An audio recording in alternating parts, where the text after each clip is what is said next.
Shabbat Shalom Mishpacha. This is the Kohen in the gate, a Kohen. Okay, today is going to be one of those lectures that's going to be life-changing for many of you. It's going to be absolutely life-changing. And it's going to be a lecture that you want to revisit many, many times over so you can understand and grasp what I'm trying to teach you. Now, a lot of the law of attraction teachers, gurus, experts, they tell you that you have to do an action to get what you want. In other words, they always say massive action must follow to achieve your goal. And I say no action needs to follow. What you need to do, you use a perfect law, the law of manifesting that comes right out of the Torah. And you only need to do a number of things from your couch. A number of things that I teach, you do from your couch, and you can meet every desire of your life. Every desire that you have, you can meet from your couch without lifting a finger. That's how powerful this is. So, I want to first give you a testimony of a student that I think is relevant in this particular lecture, because without that, my lecture would not be complete. I have a student, and she had a social security, let's call it a social security issue, government issue. It was a government issue. And she could not do nothing against the government. Nothing. No amount of action would ever resolve that problem. Nada. It would never, ever be resolved. And she tried many types of actions in the past. Did not resolve. It was stuck. Then she asked me, she said to me, I need to resolve this problem. How do I go about doing it? Then I gave her a formula to resolve that problem. She put it to effect. And lo and behold, last week, this government problem resolved. And, there was money stuck with the government that she could not acquire otherwise. And then she got her money. So I'm really, really happy for her. She wrote to me and she was ecstatic, and she said that, I couldn't have done nothing against this. And I've tried all sorts of things in the past and nothing worked for me. And now that when I tried this, what you taught me, I put it to effect, and right from my couch, I was able to resolve this problem. And, it didn't take long to resolve it. It didn't take years. It didn't take months. It actually took weeks, like days. She could count the number of days that she did this method, and she got the problem resolved. So very happy for her. And so this is why I say to you that you must stop this, nonsense about, I got to do some massive action somewhere, and that's what will get me riches, or etc. So, I want to talk about the Parsha today is BalaK. The Parsha is all about the house of BalaK and the house of Israel. The house of Israel is you, and BalaK is your opposite. BalaK stands today for anything that is your opposition, that is against you, that is your block, that is your problem. Anything that stands against you, mystically speaking, is your BalaK. The king BalaK in the ancient times that came against Israel was not only defeated, but he was, completely destroyed outright, because he wanted to destroy Israel, he wanted to curse Israel, and he did not succeed against that. He called the best magicians in the business, which was, the man that Balaam. It says here in Torah Pasha, BalaK, and BalaK, which is the book of Numbers, by the way, chapters 22, verse 2, says, and BalaK, the son of Zippor, saw all that Israel had done to the Amori, and Moab was terrified of the people because they were many. And Moab was distressed because of the children of Israel. And Moab said to the elders of Midian, now shall this company eat up all that are around about us, as the ox eats up all the grass of the field. And BalaK, the son of Zippor, was king of the Moabites at the time, or the Moabites. He sent messengers therefore to Balaam, the son of Beor, to Pethor, which is by the Euphrates river in the land of Mar, to call him, saying, behold, there is a people come out of Egypt, Mitzrayim. Behold, they cover the face of the earth, and they abide over against me. Come now, therefore, I beseech you, curse me this people. They're too mighty for me. So BalaK typically represents anything that stands against you. You are the house of Israel.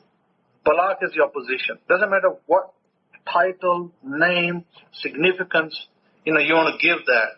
Anything that is against you or anything that stands opposite to you, that prevents you from achieving your goal, your desire, is BalaK. Part of the problem is this. That the reason why our people fail, they love to quote this particular passage, my people are destroyed for knowledge.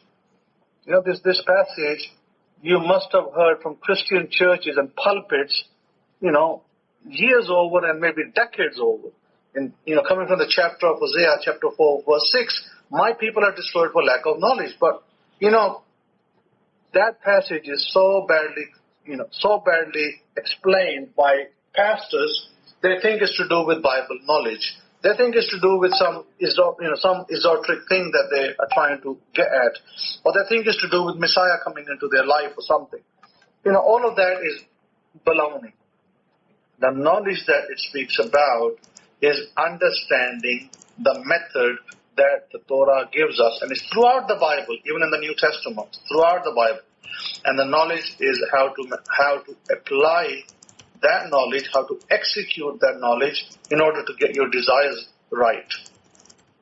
And so Jesus Christ, typologically speaking, mystically speaking, Jesus Christ, the person, the Messiah, is within you. Is basically the Son of God is within you, that interacts between you and God and helps you to get whatever you desire. That's typically, mystically speaking.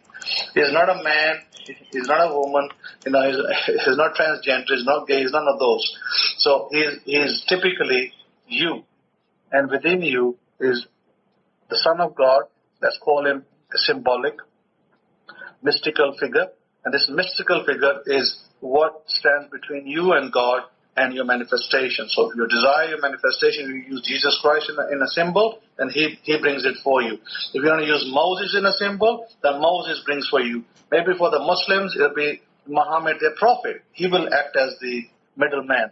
So this is what really is what brings your manifestation, your desire to fruition. I built a house.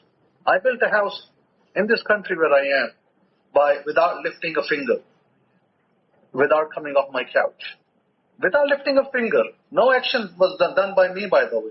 I only desired to make a house, and I made it, and it's here today, and I'm living in it. So Baruch Hashem for that. Now, my point is this, that this nuts idea about you're going to do some stupid, massive action, and go out there and chase people is totally nonsensical. No, you don't do the action. The action comes to you. People will come to you. God will send the right people to you. And you will then make the right decisions because that's your desire. Your desire is to do something. And you put it into effect. Then the right people, the right communication, the right, equipment, whatever, will come your way. Then you just got to say, yep, I'll do this. Yes, I'll take that one. No, I don't take this one, etc. But there are some rules. There are some rules of engagement. There is a protocol to using God or the Godhood within you, using that to achieve success. Part of the problem is that majority of you play the victim. I've seen it in America. I've heard it a million times. I've heard the stories. Oh, the CIA is chasing me. Oh, they're listening to my phone. Oh, it looks like my phone is tapped. Things like that. And then, I think, somebody's listening to my conversation. I've listened to that. I've seen it. I've heard it. And I've not said anything against it because I know that this is the person. This is the person's own mind. This is their own creation. They are creating it. They're producing it. And they are seeing it.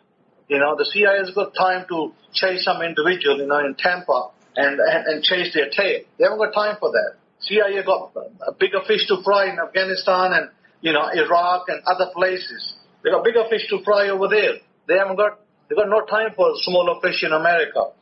Maybe in Colombia, maybe somewhere else, chasing drug cartels, chasing drug money, maybe that's where CIA are busy.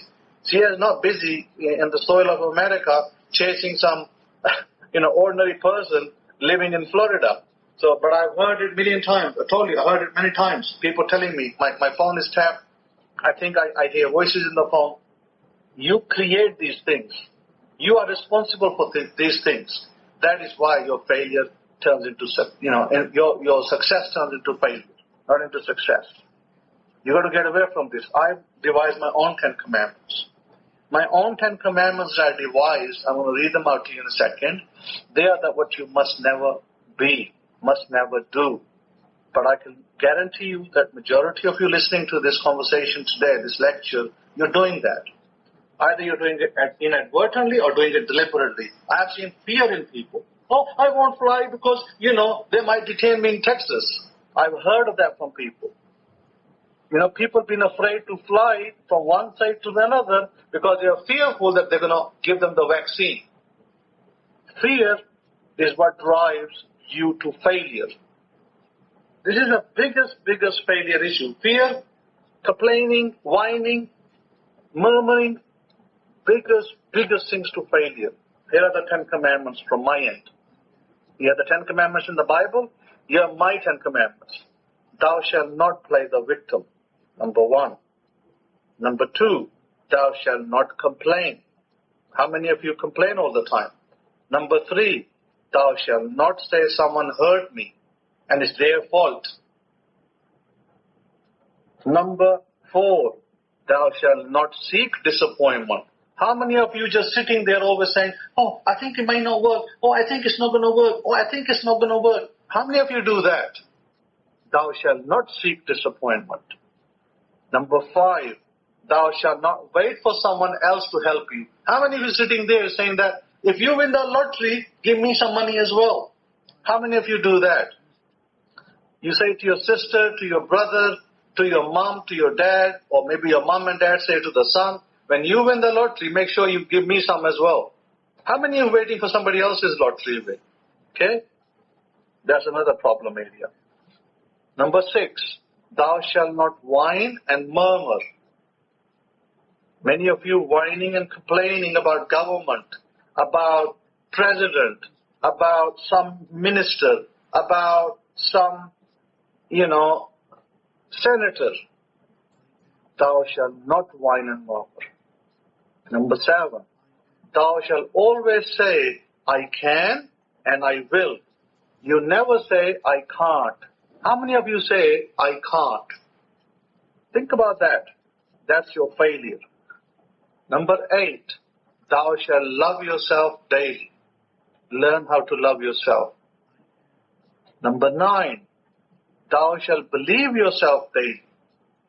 In order to love yourself, you might treat yourself to an ice cream. You might buy yourself a burger. You might tell yourself, I love you. Just like you tell your spouse. Just like you tell your mother. Just like you tell your father, to your brother, to your sister. You can also tell yourself, I love you. And the way you can say it, I love myself. Or I love you. In the mirror. Look in the mirror. Who is in the mirror? Show some love to that person. And thou shalt believe yourself daily, which is number 9. Thou shalt believe yourself, which is that you must believe yourself. Don't think that you are a loser. Don't think that you are, not going to get it. Don't think that everybody else becomes rich and you can't. You must believe yourself. Number 10, very important. Thou shalt tell yourself, I am blessed. Blessings follow me. Money is my friend. Money is good, very good. These are very important 10 commandments on my part. These are very important. These are very important concepts. These concepts can make or break you. They can make or break you. This is very important. Now, I also wanted to give you something else that person did. That person that got the government case resolved, when she came to me, I told her to make a vow. Make a vow, because that will resolve your case. That's what I told her, by the way. So she made a vow with God. And she said that I'm going to partner with God. And when I get my government situation sorted out, I will do X. I spoke about partnering with God last week, and I said you must partner with God to be successful, and your success rate will depend on how you partner with God. If you partner with God and say, I'll give 1%, you can forget about your success. There will be no success, because God stipulates your partnership must be between 10 to 20%. Actually, normally it's 20%. Normally it's 20%. Look, if I told you that God can bring $1 million into your life, and all you're willing to give is 1%, how pathetic is that? Think about that. And if I told you that God will give you $1 million, and out of that $1 million, you have to give $200,000 away in partnership with God, but you get to keep the $800,000, well, what's the big deal? Tell me, what's the big deal? Is that such a big deal? You know, you might be on a poultry salary. Maybe you're earning $30,000, maybe $40,000, maybe $50,000, maybe even $80,000 or $100,000. And if suddenly you're going to come into $1 million and you have to give $200,000 of that to God, I think it's no big deal. Easy done. And if your business is generating millions of dollars of sales every year, if you have a business and you're generating millions of dollars of sales, maybe you're generating $10 million of sales. Out of that $10 million of sales, after you worked out your profits and everything, you paid you paid the taxes and you worked out your profits, and maybe you end up with $5 million profit, and you take out 20% for God. Out of that $5 million, it's $1 million. You take out the $1 million for God, and you keep 80%, $4 million to yourself. Again, what's the big deal? That's so much money. $4 million is so much money for you to use any way you like in the year. Put it away for saving, buy stock, do whatever you want, buy houses. Even you can buy a boat if you desire to buy a boat. But my point is that you must partner with God. And I also told you to solve a problem. If you solve a problem in society that is problematic, whatever problem society is facing, your community may be facing several problems. If you solve that problem on a grand scale that helps that community, then it helps everybody else, you will make plenty of money out of it. So, you can do that right from your couch. You don't need to run out there and chase everybody else's tail to do that. Then also, don't say, there are people who want to get a car. And what do? Oh, I want my mom to buy my car. I want my mom to buy my car. And then they will say, I want my dad to buy my car. I want my spouse to buy my car. I want my girlfriend to buy my car. Oh, I want my brother to buy my car. No, you don't do that. Whatever car you desire, even if it's a BMW, even if it's a Mercedes, you say that you are that car. I am a brand new car. I am a new BMW. I am a new Mercedes. You tell yourself that you are that car. Then let God provide that car through whoever. Even if it comes from Mr. Scrooge. It doesn't matter who is the supplier of that car. Even if somebody gifts it to you, don't matter it's the mom, don't matter it's Mr. Scrooge, don't matter it's our President Joe Biden, it doesn't matter who gifts you that car. You desire a car. You want a car. You don't care the means of you getting it. That is why never say, oh, I want my spouse to give me the car. Oh, I want my mom to give me a car. No, you want the car? That's the end. That's the end. And I taught you about faith, loyalty to your faith, feeling. Have a faith of feeling, touch, taste, smell, sight, sound. All those good things. Touch, taste, smell, sight, sound. All the good things in faith. In your imaginative act, you need to have those. Without those, you will not get nowhere. It'll just be a pie in the sky. Oh yeah, I like this pie in the sky, beautiful, from a distance. But no, you don't want pie in the sky. You want that car landing on your door. The other thing I want to speak about is a lottery jackpot win. A lot of you desire, a lot of you people out there, and I'm not saying that this is a bad thing to desire the lottery win. Nothing wrong with it. Yes, sure, you can win it. I'm not saying that you can't do it. You can do it. But a lot of you desire to win the lottery. Now, my question is this. When I speak to people and I ask them, what will you do when you win the lottery jackpot? They say, I'll get a new car. I'll get a new house. I'll have some money in the bank. I'll pay all my credit cards off. Okay? Let's talk about 4 things. Let's just talk about 4 things. New car, new house, credit cards paid off, some money in the bank so you can go do your clothes shopping and perfume shopping. Okay? You don't need a lottery win to do that. That can be done without a lottery win. So I always encourage you to set 5 goals. Your lottery goal might be number 5. Your first 4 goals will be, your first 4 desires, affirmations will be your house. I am a brand new house.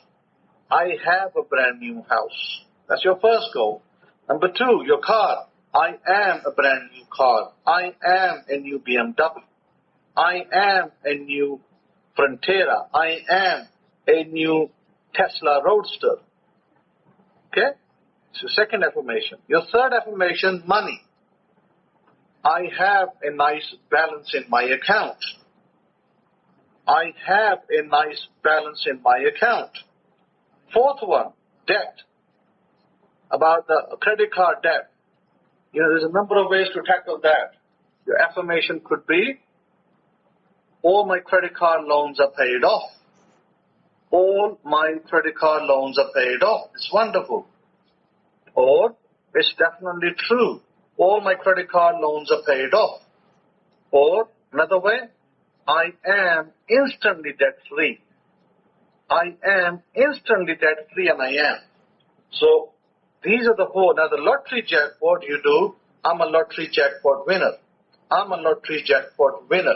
Now, don't need to specify amounts, because whatever whichever lottery you fill, whether it's the Powerball, whether it's the Millennium, or whether it's your local, they're all different amounts. Local one might be about $5 million. The Millennium and the other one, the Powerball, they usually go from anywhere from 20 million up to, several hundred million. Whatever it piles up, whatever the accumulation is. Sometimes it's 100 million, sometimes it's 200 million, sometimes even 300 to 500 million.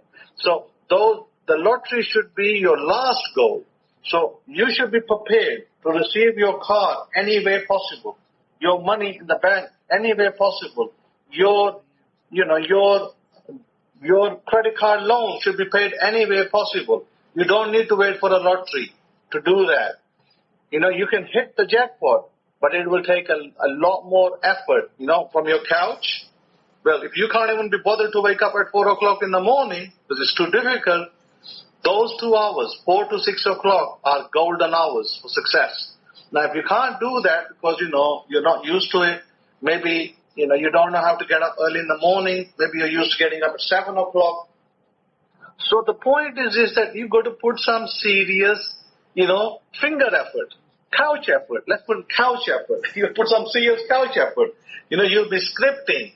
You will be imaginative acts. You will be meditating. There's a number of things you will do in order to get your lottery jackpot win, and jackpot win will arrive. But I'm saying, why wait?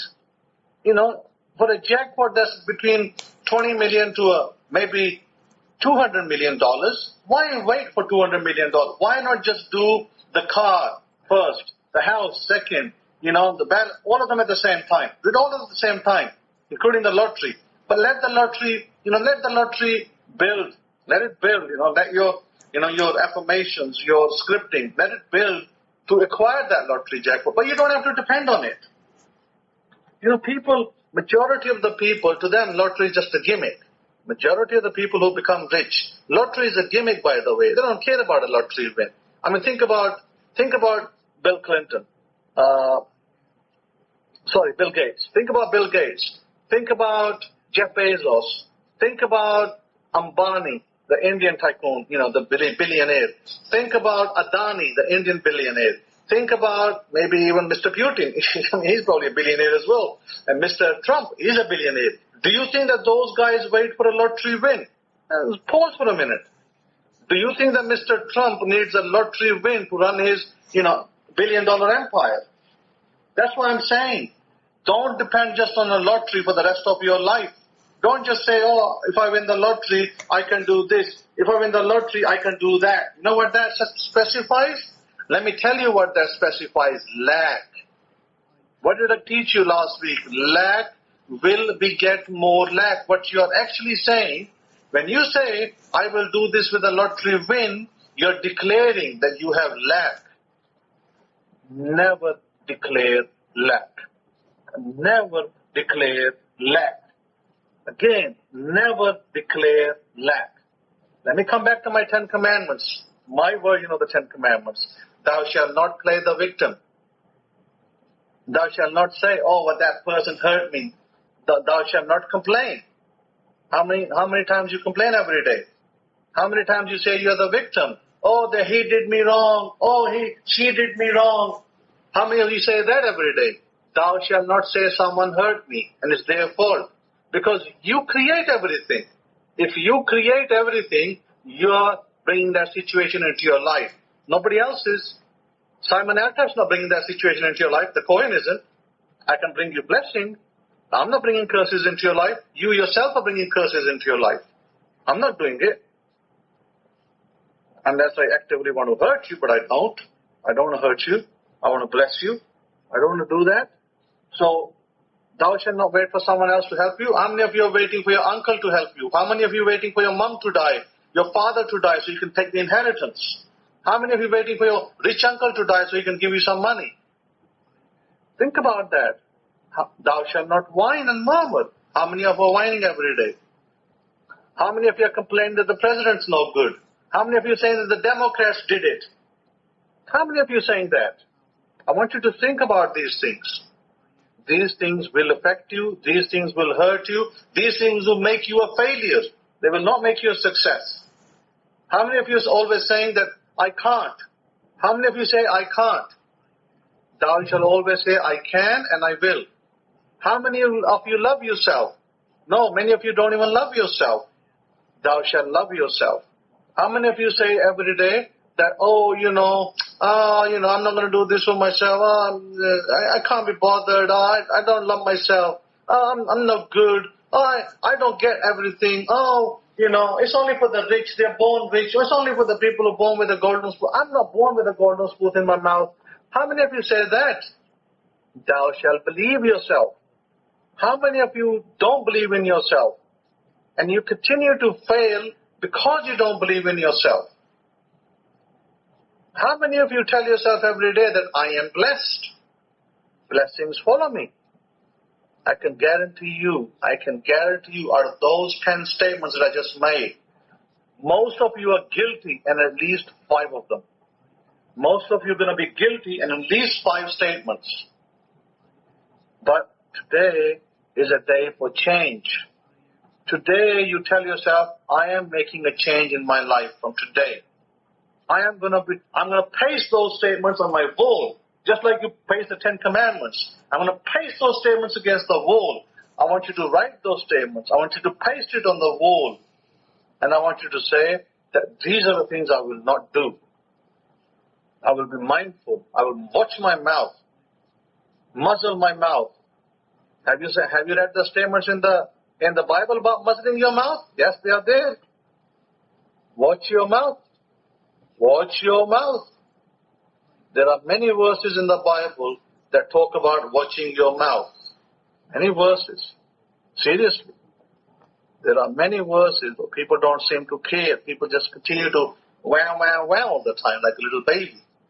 They forget there are many statements that are warning you. In Ecclesiastes chapter 10, verse 12, words from the mouth of the wise are gracious, but fools are consumed by their own lips. Wow, what a statement. Words from the mouth of the wise are gracious, but fools are consumed by their own lips. Wow, what a statement. In the letter of Peter, chapter 3, verse 10, 1 Peter, whoever would love life and see good days must keep their tongue from evil and their lips from deceitful speech. Think about that. What did James say in the New Testament? Those who consider themselves religious and yet do not keep a tight rein on their tongues deceive themselves, and their religion is worthless. In the Psalm 19, May these words of my mouth and the meditation of my heart be pleasing in your sight. O Lord, O Master, O Yahweh, my rock and my redeemer. I want you to seriously think about this. Psalm 141:3. Set a guard over my mouth, Yahweh. Keep watch over the door of my lips. Set a guard over my mouth, O Lord. Keep watch over the door of my lips. How many of you are actively doing that? How many of you are actively watching your mouths? How many of you watch the statements you make, blindly? Ignorantly you make statements. And we all do. We all do. Maybe I'm guilty of that. Sometimes I may make a statement that's not exactly, nice. But I always watch my mouth not to make statements like that. I always try to watch my mouth not to make statements like that. Because we all fall foul. We all fall guilty of that sometimes or another. But I've never made a statement. In my life, I never make a statement I can't. I've never made a statement I can't. Ever. And as far as loving myself, I always love myself. I'm number one. I'm the priority. Just like I'm teaching you need to make yourself right. And believing yourself, I believe myself first. I'm a believer of myself more than anybody else. So the commandments, my version of the commandments I gave you, I'm the first one to follow them. I'm the first one to follow. I do not follow any of those things in the negative. I'm always in the positive end. I don't turn around and say, oh, that person hurt me. Have you ever heard from me saying that somebody hurt me? No, you never hear that. Have you ever heard from me saying that I don't love myself? Have you ever seen an action that tells you that I don't love myself? Have you seen an action that says I don't believe in myself? I'm a father to many. I'm a father to many, many people. Many sons and daughters. Many people are my spiritual children. I'm a father to many.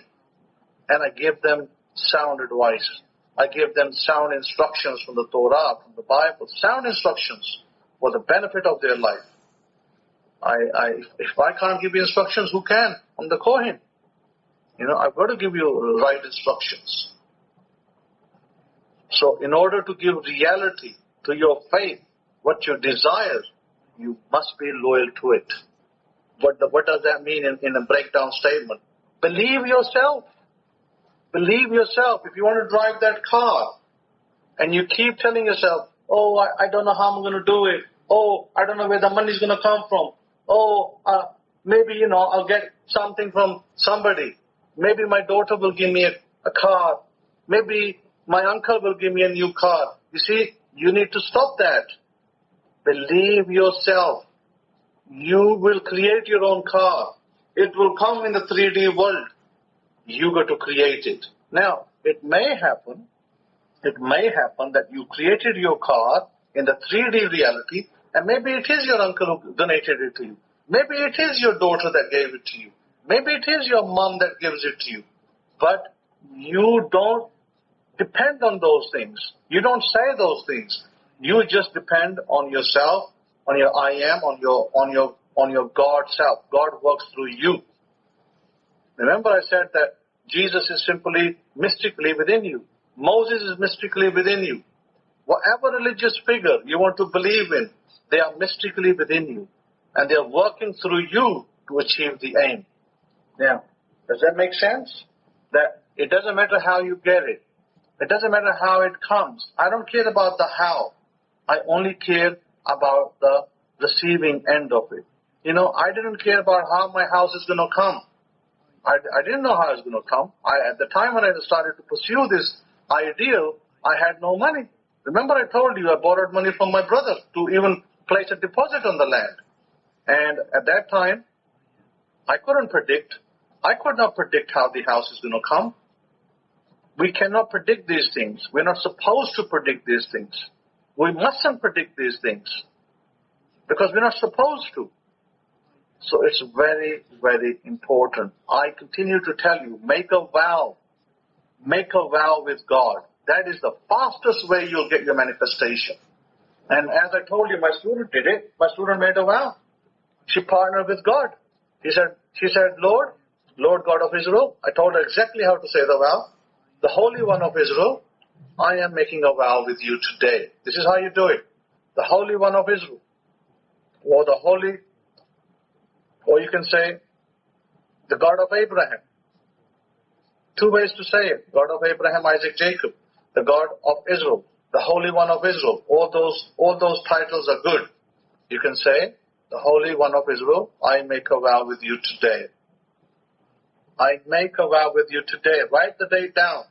I make a vow with you today. I will give you 20% when you deliver to me X amount of money or resolve your problem. Let's say you want $1 million. The Holy One of Israel, I make a vow with you today. I will give you 20% when you give me the $1 million in my bank. 20% is yours. 80% is mine. When you give me the $1 million, I will give you 20%. Now, for some of you, $1 million might be too far away. You might think, oh, that $1 million, I've never seen $1 million. I don't even know how it feels to have $1 million. Okay, let's break it down.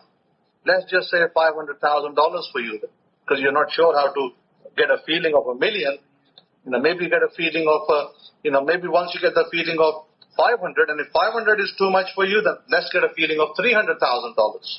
You say to God that you partner with God, you make a vow, the Holy One of Israel, the God of Abraham, I make a vow with you today. I, whatever your name is, I, Simon Alter the Kohen, make a vow with you today. When you give me $1 million, I am going to give you an equivalent bull offering value to the Kohen in the gate. By the way, the bull value is $5,000. Now, I didn't say 10% or 20%. That's separate. That's on top. I'd say it like this. I'm going to take 20% of the value of that money, and I'm going to put it where you desire. In this particular, because I'm the Kohen, I've got to do it slightly different. Because, I don't tithe to myself. I've got to, distribute the money to widows, maybe orphans, maybe somewhere else where I feel that there is a imperative need. In your case, your tithes, your Zadaqah must come to the Kohen in the gate. That would be myself. So from there, I decide what to do with it. So in your case, you will say that I, full name. Let me repeat it again, make it clear. I will use a fictional name. I, James Bond, make a vow with you, the Holy One of Israel, that I will give you 20% when you deliver $1 million into my bank account. Full stop. Write the date. Sign the piece of paper. Write this on a piece of paper, sign it, date it. Then, take that piece of paper and put it on your shelf. Now you made a vow with God. You have a date. You have an amount. I'm giving you $1 million. You may change the amount to something different. You may try for $500,000, or maybe you try for slightly higher amount. Whatever amounts you try for, remember I told you that when you go and train in the gym, if I went to a gym, I'm not going to attempt to lift 500 pounds the first time. I'm going to do a bench press with 500 pounds. I won't make it. I will never lift 500 pounds in the first attempt. But so what I might do, I might try to lift 50 pounds. Do a bench press with 50 pounds. When I can do it with 50 pounds, I increase it to 60. Then I make it to 70. And I can lift 100 pounds. Yeah? In the gym, 100 pounds is no problem. I can lift 120 pounds. I can do a bench press with 130 pounds. Even 150 pounds, I can do a bench press. But my point is this, that for me to get to the 150 figure, I needed to start with a lot less, like a 40 pound, then 50, then add another 10, then add another 10, add 20, like that. Took time to get there. Same way, for you to hit your big goals, you want to hit some big goals. You're serious about it. You're all gung-ho. You're all ready to go. No fear. You're ready to go. Now you want to manifest your cup of coffee. Cup of coffee. That's easy. If you can manifest your cup of coffee, you're exercising your imaginative muscle. Remember, you got imagination is God. Imaginative muscle, you got to exercise it. Now let's manifest a cup of coffee. Well, if you manifested your cup of coffee successfully, then next you may manifest a meal, a dinner. And then after that, you move on to higher matter. Like after that, you move on to a car. Now, I'm not saying that you all need to do that. You all don't need to do that. It's only for those people who just came to the gym. Give you an example of a gym. If you just came to the gym first time, and you're trying to do a bench press, but you're not going to go for 150 pounds, are you? You're going to try maybe 30 pounds, maybe 40 pounds, and see if you can do it. Once you do 40 pounds easily, you're going to go up 60, 80, 100, like that. So the same way, some of you, not all of you, some of you who are new at this, you're going to use your imaginative act.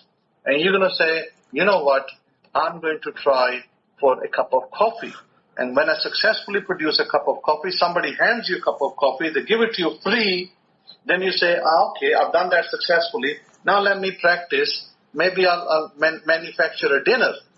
And one day you go to McDonald's maybe or somewhere, and the person behind the counter says, hey, we're offering you a free voucher to have a dinner over here, have a Mac burger. And you say, thank you very much. That's your manifestation. You take it. You've done it. You made your coffee, you made your dinner. Now what? Now you move on to your car. I am a brand new car. So what about the imaginative act? So you've got a number of techniques that you can use. Imaginative act. You tell yourself that you're a brand new car. Or you tell yourself that whatever particular model you are, I'm a brand new Tesla Roadster. I'm a brand new BMW. I'm a brand new Mercedes. What's the technique? What's the written? This is the affirmation. That's the affirmation I just spoke. I'm a brand new car. Or I'm a brand new BMW. What's the technique for imaginative act? Okay? You got two ways to do your imagination. One, you sit and you close your eyes. You relax. You breathe in, you relax for about a minute. Deep breathing. 4, 5, 6 deep breaths. Then you imagine that you're sitting in that car, you're driving it. You feel the touch of the steering wheel. You see that there's a gear stick that's like your auto gears, 1, 2, 3, 4, or drive, reverse, park, and uphill and downhill assist. So maybe there's different gears on that car, and you get a feel of that. And you see there's a cup holder, and you're placing your bottle of water maybe in the cup holder. You feel that. You know what your bottle of water feels like. So you put your bottle of water in there. You sit in the car. You have that smell of the leather, smell of the new car. And you're like, yes, interesting aroma, isn't it, of the new car. You do that. And then suddenly you're sitting there with your phone and you get a call. Maybe you get a call from your sister, Betty. Sister Betty's called. And Betty's saying, hey, Jane, did you get your new car? Yes, Betty. I'm sitting in my new car. It's beautiful. I tell you, the leather smells beautiful. I tell you, this dash is great. I really love it. Beautiful light in the dash. I've got a beautiful light in the ceiling of the car. Nice sunroof. And Betty is telling you, hey, it's wonderful. Very happy for you. Just a little conversation. You do a little conversation. It doesn't need to be that long. You can keep it short. Betty simply phones you and says, hey, congratulations for your new car. And you just turn around and say, thank you very much. And you go over and over. She says to you, congratulations. You say, thank you. Congratulations. Thank you. Congratulations. You do that about 7, 8, 9 times in your imaginative act. And you do that 3 times a day, every day. Morning, afternoon, evening. Do it 4 days a week. Maybe Monday, Tuesday, Wednesday, Thursday. Take 3 days off. Take the Friday off. Take the Saturday off. Take the Sunday off. And it's okay if you do it on a Friday as well. It's okay if you do it for 5 days and take 2 days off.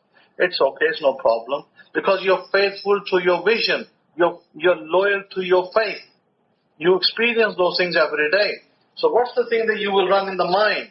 Remember, we will also have brain talk. What's brain talk? Brain talk is what you are saying in your head. Like sometimes you have a fight with somebody, and you're talking in your head, and you're saying, how you want to show down to that person, how you want to beat that person up, or how you want to humiliate that person. That's brain talk. Don't ever do that, but I'm just telling you, brain talk is your mind talking. You're sitting there doing something and suddenly your mind is having this conversation. Your mind's talking. So what's the conversation that's running in your mind? I call that brain food. Your brain food should be, Betty is calling you. Hey, Jane, I hear you got that nice new car. Congratulations. And Jane is saying, hey, thank you, Betty. Yes, lovely. Then again, Jane. Betty says to Jane, Jane, hey, I hear you got that brand new car. Congratulations. Thank you, Betty. Yes, it's a lovely car. So this is your brain talk. You run that brain talk for 5 minutes, during the day when you're sitting there doing nothing. Maybe you're watching a YouTube video and suddenly that your brain goes into action and starts talking. And this is a talk you give yourself. Okay, this is a talk you give yourself. So it's important to know how to do that. Very, very important. By the way, I wanted to give you a little interesting testimony. Coney was an ancient rabbi that was famous for drawing a circle. He would go and sit in the circle. He will not come out till he produced rain. Okay? Coney was a rabbi in the ancient times in Israel that would do that. There's, is famous about him that he would just sit there and pray that rain should fall. And Coney would say, I'm not leaving this place till God sends rain. He would say something like this, Master of the universe, your children turn to me because I'm like a member of your household. I swear by your great name. I swear by your great name. And so he would say that Master of the universe, your children turn to me because I'm like a member of your household. I swear by your great name that I'm not budging from here until you have compassion on your children. Then he says the rain began to drizzle. Said Coney, that's not what I asked for. I asked for rains to fill the cisterns, trenches, and reservoirs. Then the rain started coming down in torrents. He said, Coney, this is not what I asked for. I asked for rains of goodwill, blessing, and generosity. Then a proper rain began to fall, but it continued to fall until the Jews went out of Jerusalem up onto the Temple Mount because of the flooding caused by the rains. So they came to Coney and said, just as you prayed the rain should fall, now pray that you should go away. Listen to this funny. Now pray that you should go away. Said he to them, go and see if the stone of claims has dissolved yet. And Shimon ben Shitach sent a message to Coney.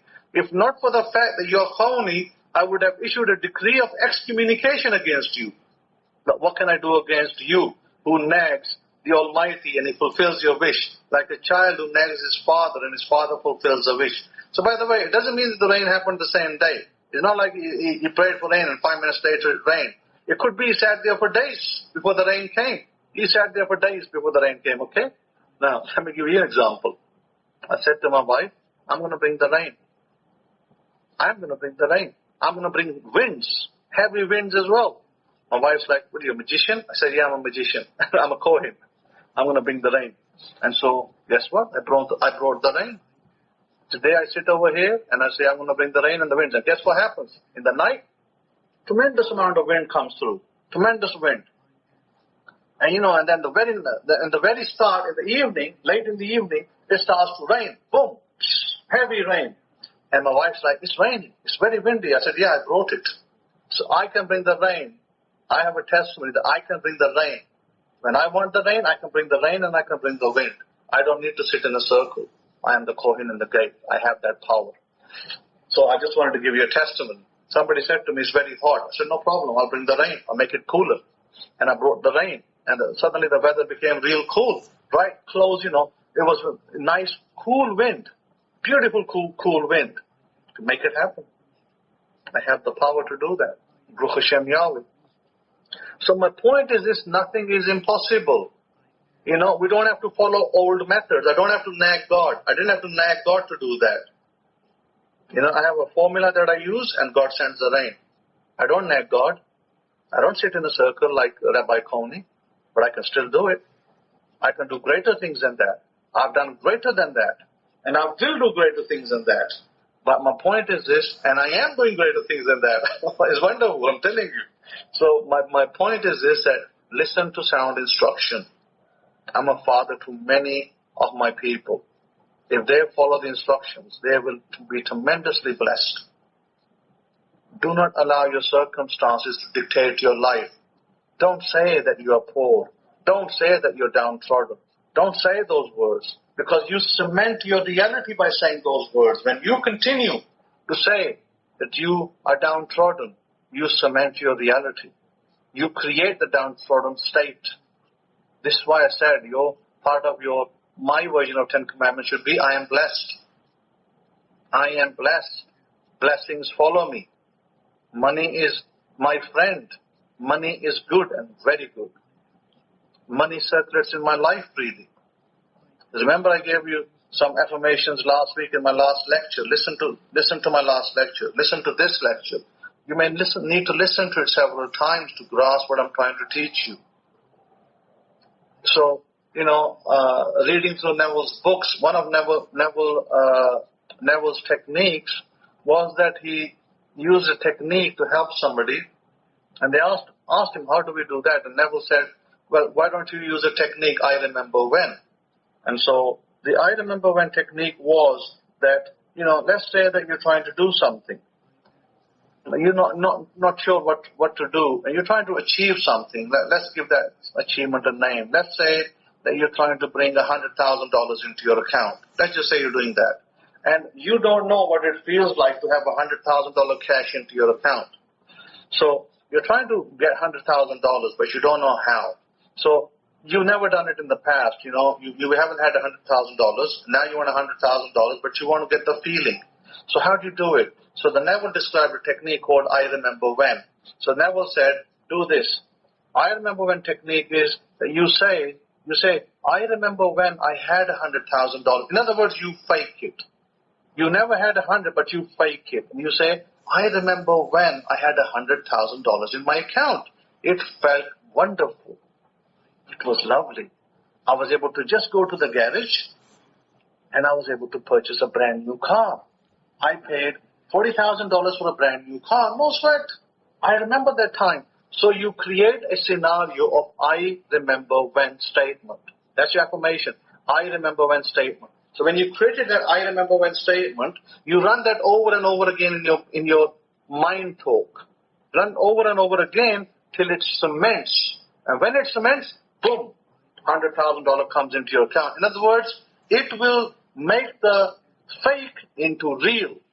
Your fake version of 100,000 will suddenly become real because you're cementing it real into your reality.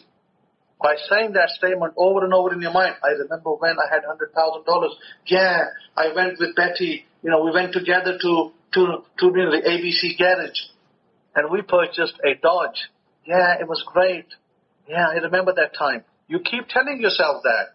And when you make that story, when you make that imaginative scene, when you repeat that over and over again in your mental talk, in your mental diet,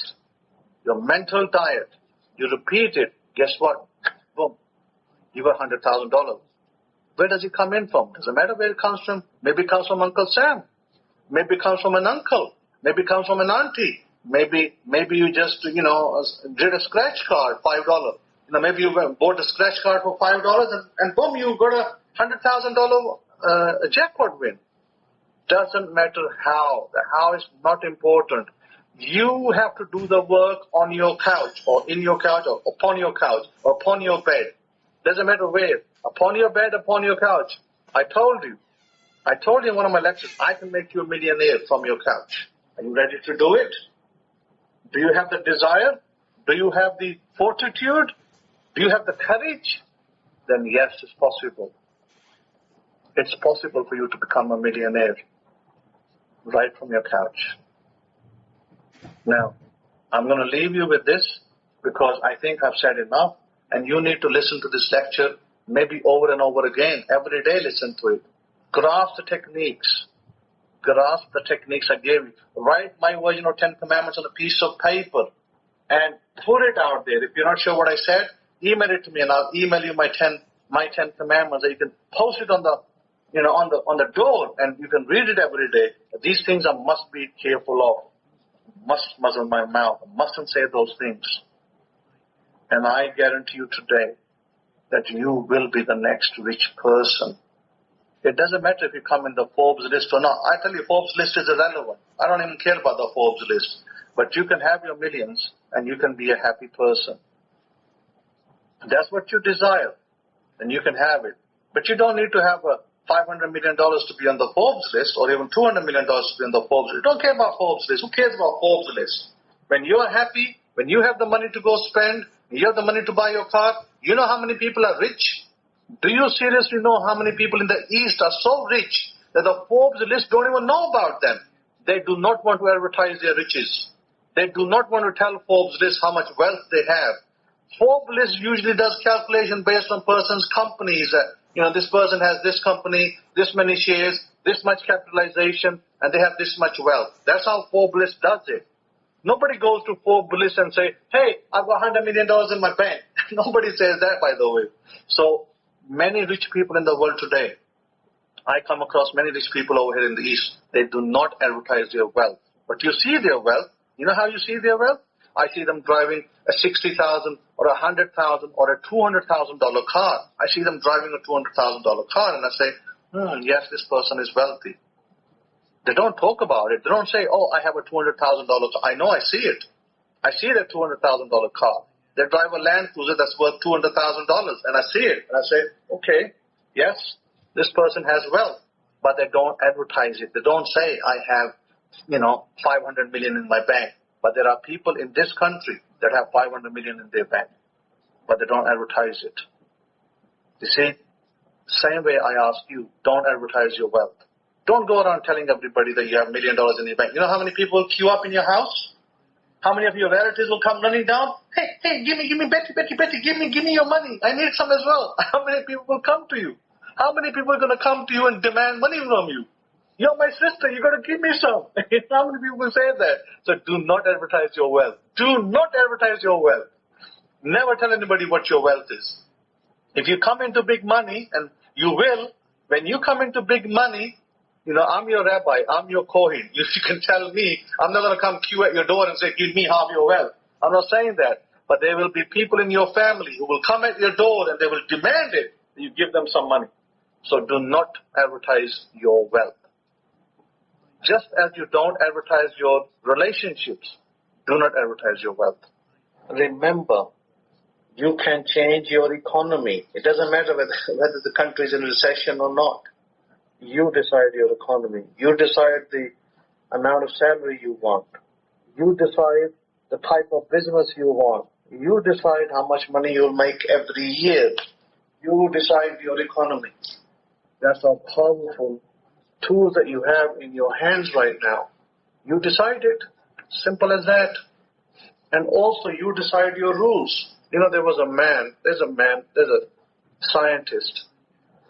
Yeah, there was a scientist, Luke Montaigne, I think if I spell his name right. There's a lot of this thing about this Luke Montaigne over here that says that he claims he's a Nobel Peace Prize winner. He claims that everybody that's vaccinated will die in 2 years without any cures. Now, there was a whole showdown over here in the East about it, examining the claims and all that. But you know what the reality is? Well, there's two realities. Number one, he didn't make any such claims. It's a hoax. Number two, you decide your life. Yes, let me tell you again. You decide how long you live. It's in your hands. You can decide when you die. Think about that. So, come on, you have so much power in your hands, but yet you don't claim any of it. So you need to now start claiming the power. You can change the rules. Let me give you an example. If you have a boss at work that's not good to you, well, that was when you didn't know how to change the rules. Now you change the rules. Now that same boss that was no good to you, now you're going to tell yourself in your mental conversation, he's a great boss. So this is the conversations you're going to be having. My boss is a great boss. He's a changed man. He is great. And when you change your mental conversation, your boss will change as well. He will no longer be the boss that he was. Same thing with anybody else. If you're having a problem with a spouse, let's say you're having a problem with a spouse. and your spouse is nasty to you, she's bad to you, she or he is bad to you, and you don't know what to do, and you're thinking, or should I stay with her, should I file for a divorce? Well, neither. You change the rules. You make the rules so your spouse, he or she, is nice to you. Now you do your mental conversations in which you see that your spouse is a great woman.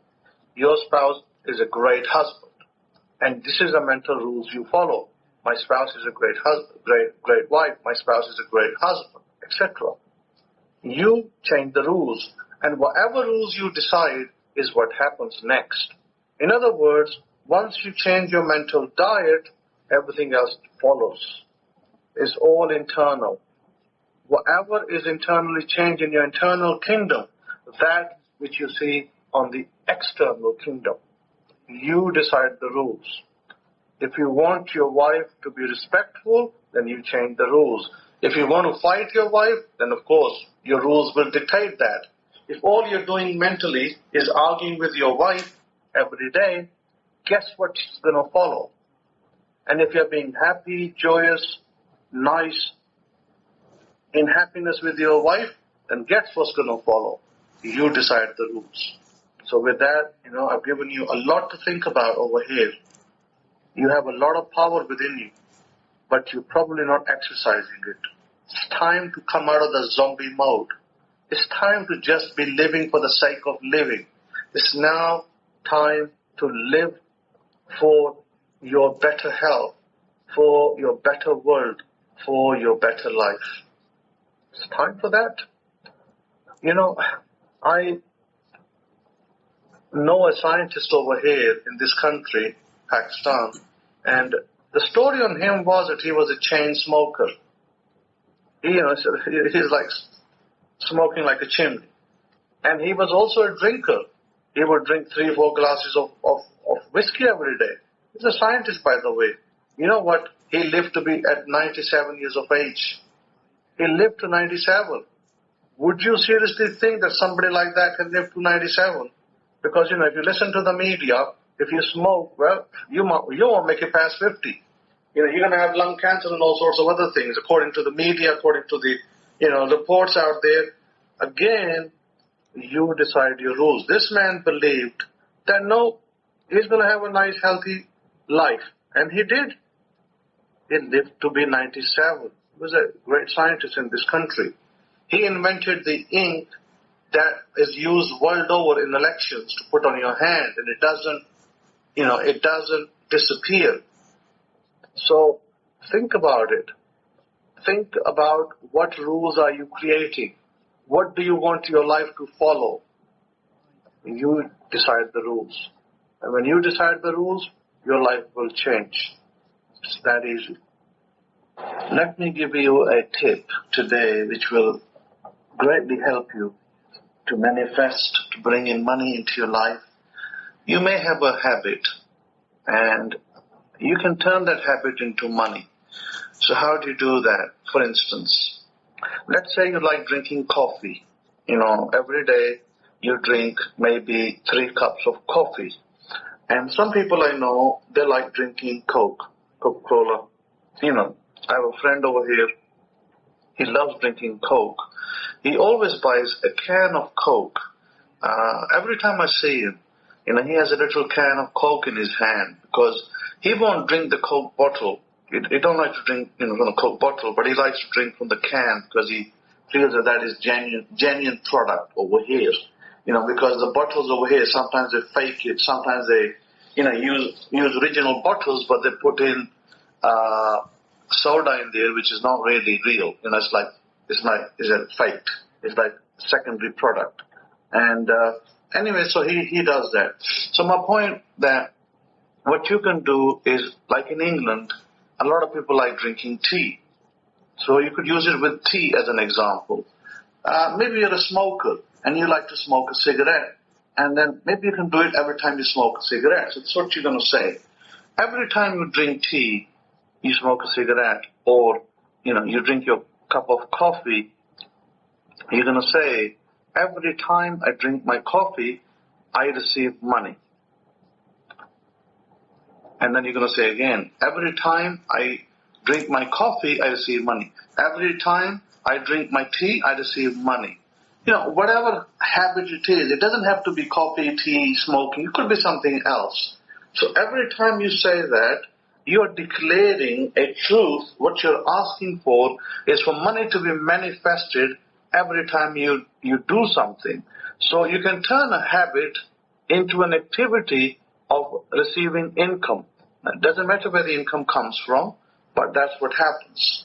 So this actually is true, and this will work for you, but you have to believe in it, and you have to do it every day diligently.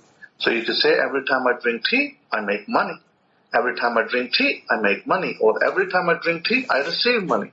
Every time I drink tea, I receive money. So, next week what we'll do is, in the next lecture, I will talk about scripting and how to do best scripting techniques. The other thing that I like to look at is the passage in the book of John, chapter 1, verse 1, which says, in the beginning was the Word, and the Word was with God. Most Bibles translate with God. Okay, it actually is a Yahweh Yud Evahi, and the Word was the Yahweh, or Word was the God. This is important. Then if we follow through with that to verse 14, and the Word was made flesh, okay, and tabernacled amongst us. And then it says in brackets, we beheld His glory, the glory is the only begotten of the Abba, full of favor and truth. Now in the King James Version Bible, it would say similar to, let me open that one up as well, which I think is important to look at. It would say something to the effect of, the Word was made flesh and dwelt among us. Now that bit among us, the word there among, should really be in chapter 14. Mystically, we're talking about a mystical interpretation here, and it actually says the word was, the Greek word is en, and it should be in us, not among us. This is the problem. Problem is when we translate it differently, we then obscure the meaning. So whereas, if we look at it, the Word was made flesh and tabernacled among us, or tabernacled in us. Tabernacled in us is a great example, because our skull is like a cave, okay? So it's like a cave type structure. But it does have connections outside of itself to the divine, to the heavens above. So if we now go back to the book of Genesis, and we look at the passage of Genesis chapter 1, verses, I believe it's 26, and in the Abrahamic-Faith Bible, it says, and Elohim power said, let us make humans in our image, according to our likeness. Okay? So, and then in verse 27 it says, and Elohim powers created Adam in their own image. In the image of Elohim powers created male and female, created them. This is the moment that God infused Himself into man. This is exactly the same thing in John chapter 1, 14, which says that God became flesh and dwelt among us. Okay, God did not become a separate piece of flesh. It wasn't like he became a separate piece. So technically, God became flesh, and also says that God created man and woman in His image. Now we've got to read this very carefully. We can't, although we tend to read it as a mutually exclusive statement that He created something outside of Himself, and He put His spirit upon these things He created, calling them male and female. That is us. Now the problem is this, that Christianity tends to take this to, especially the John chapter 1 verses typically is taken to mean Messiah. But it is not talking about the Messiah or a Messiah. It's actually talking about you, the person, that God created Himself as flesh through you, the man and the woman. In other words, your consciousness is God's consciousness. Now the problem is that churches don't explain that, and the churches don't talk about it, and the churches go completely left field, and they make it something totally different. And so the whole theological structure, systematology changes. Now let me give you a simple example, which I think may help to explain what it is that I'm talking about. You may grasp this more. Suppose that I am Simon Altop. Okay, I am Simon, and there is a man, and his name is Smith. Okay, I am Simon, and there is another man called Smith. Now, I am in my dream. I'm dreaming, and in my dream there is Smith in my consciousness. Now, Smith is, I, Simon, have ultimate power to do anything. I can create at will. I can do everything at will. I am infinite consciousness.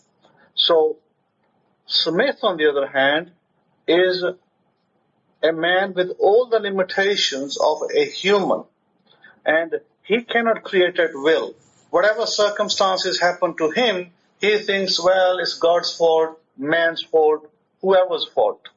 His fault, somebody else's fault. So he becomes a kind of victim. He thinks he's a victim of reality, victim of society. So Smith blames everything that happens to him on society. Yet Smith is technically within my consciousness, and I am conceiving Smith in my consciousness, in my dream. Suppose I'm dreaming. He's in my dream. Now Smith is also in his dream. But Smith in his dream is blaming everything that is happening in his life to external circumstances. Little does he realize that he's creating those external circumstances. When somebody deceives Smith, he blames external people and events.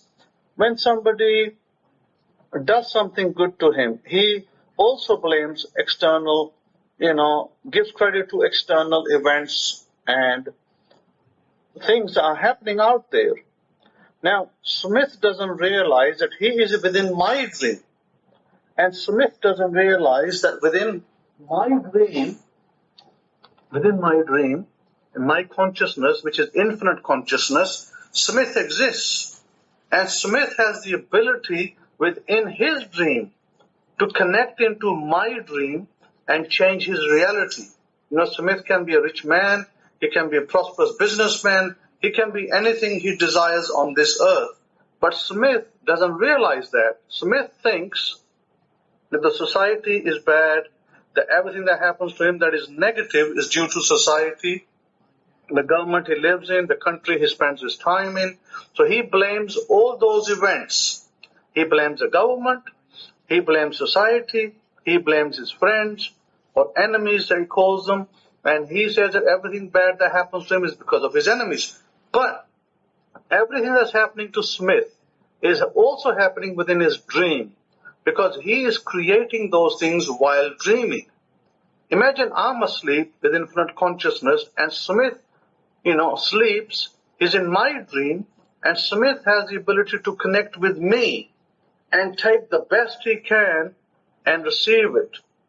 But alternatively, what Smith does, he doesn't realize how to connect with me, so he simply, the dreams that he gets or the mindset that he has is a very negative mindset. And his negative mindset, when he goes to bed at night, when it's time for him to create, he creates negativity because he's got negative mindset. He sleeps in negativity, therefore he creates negativity.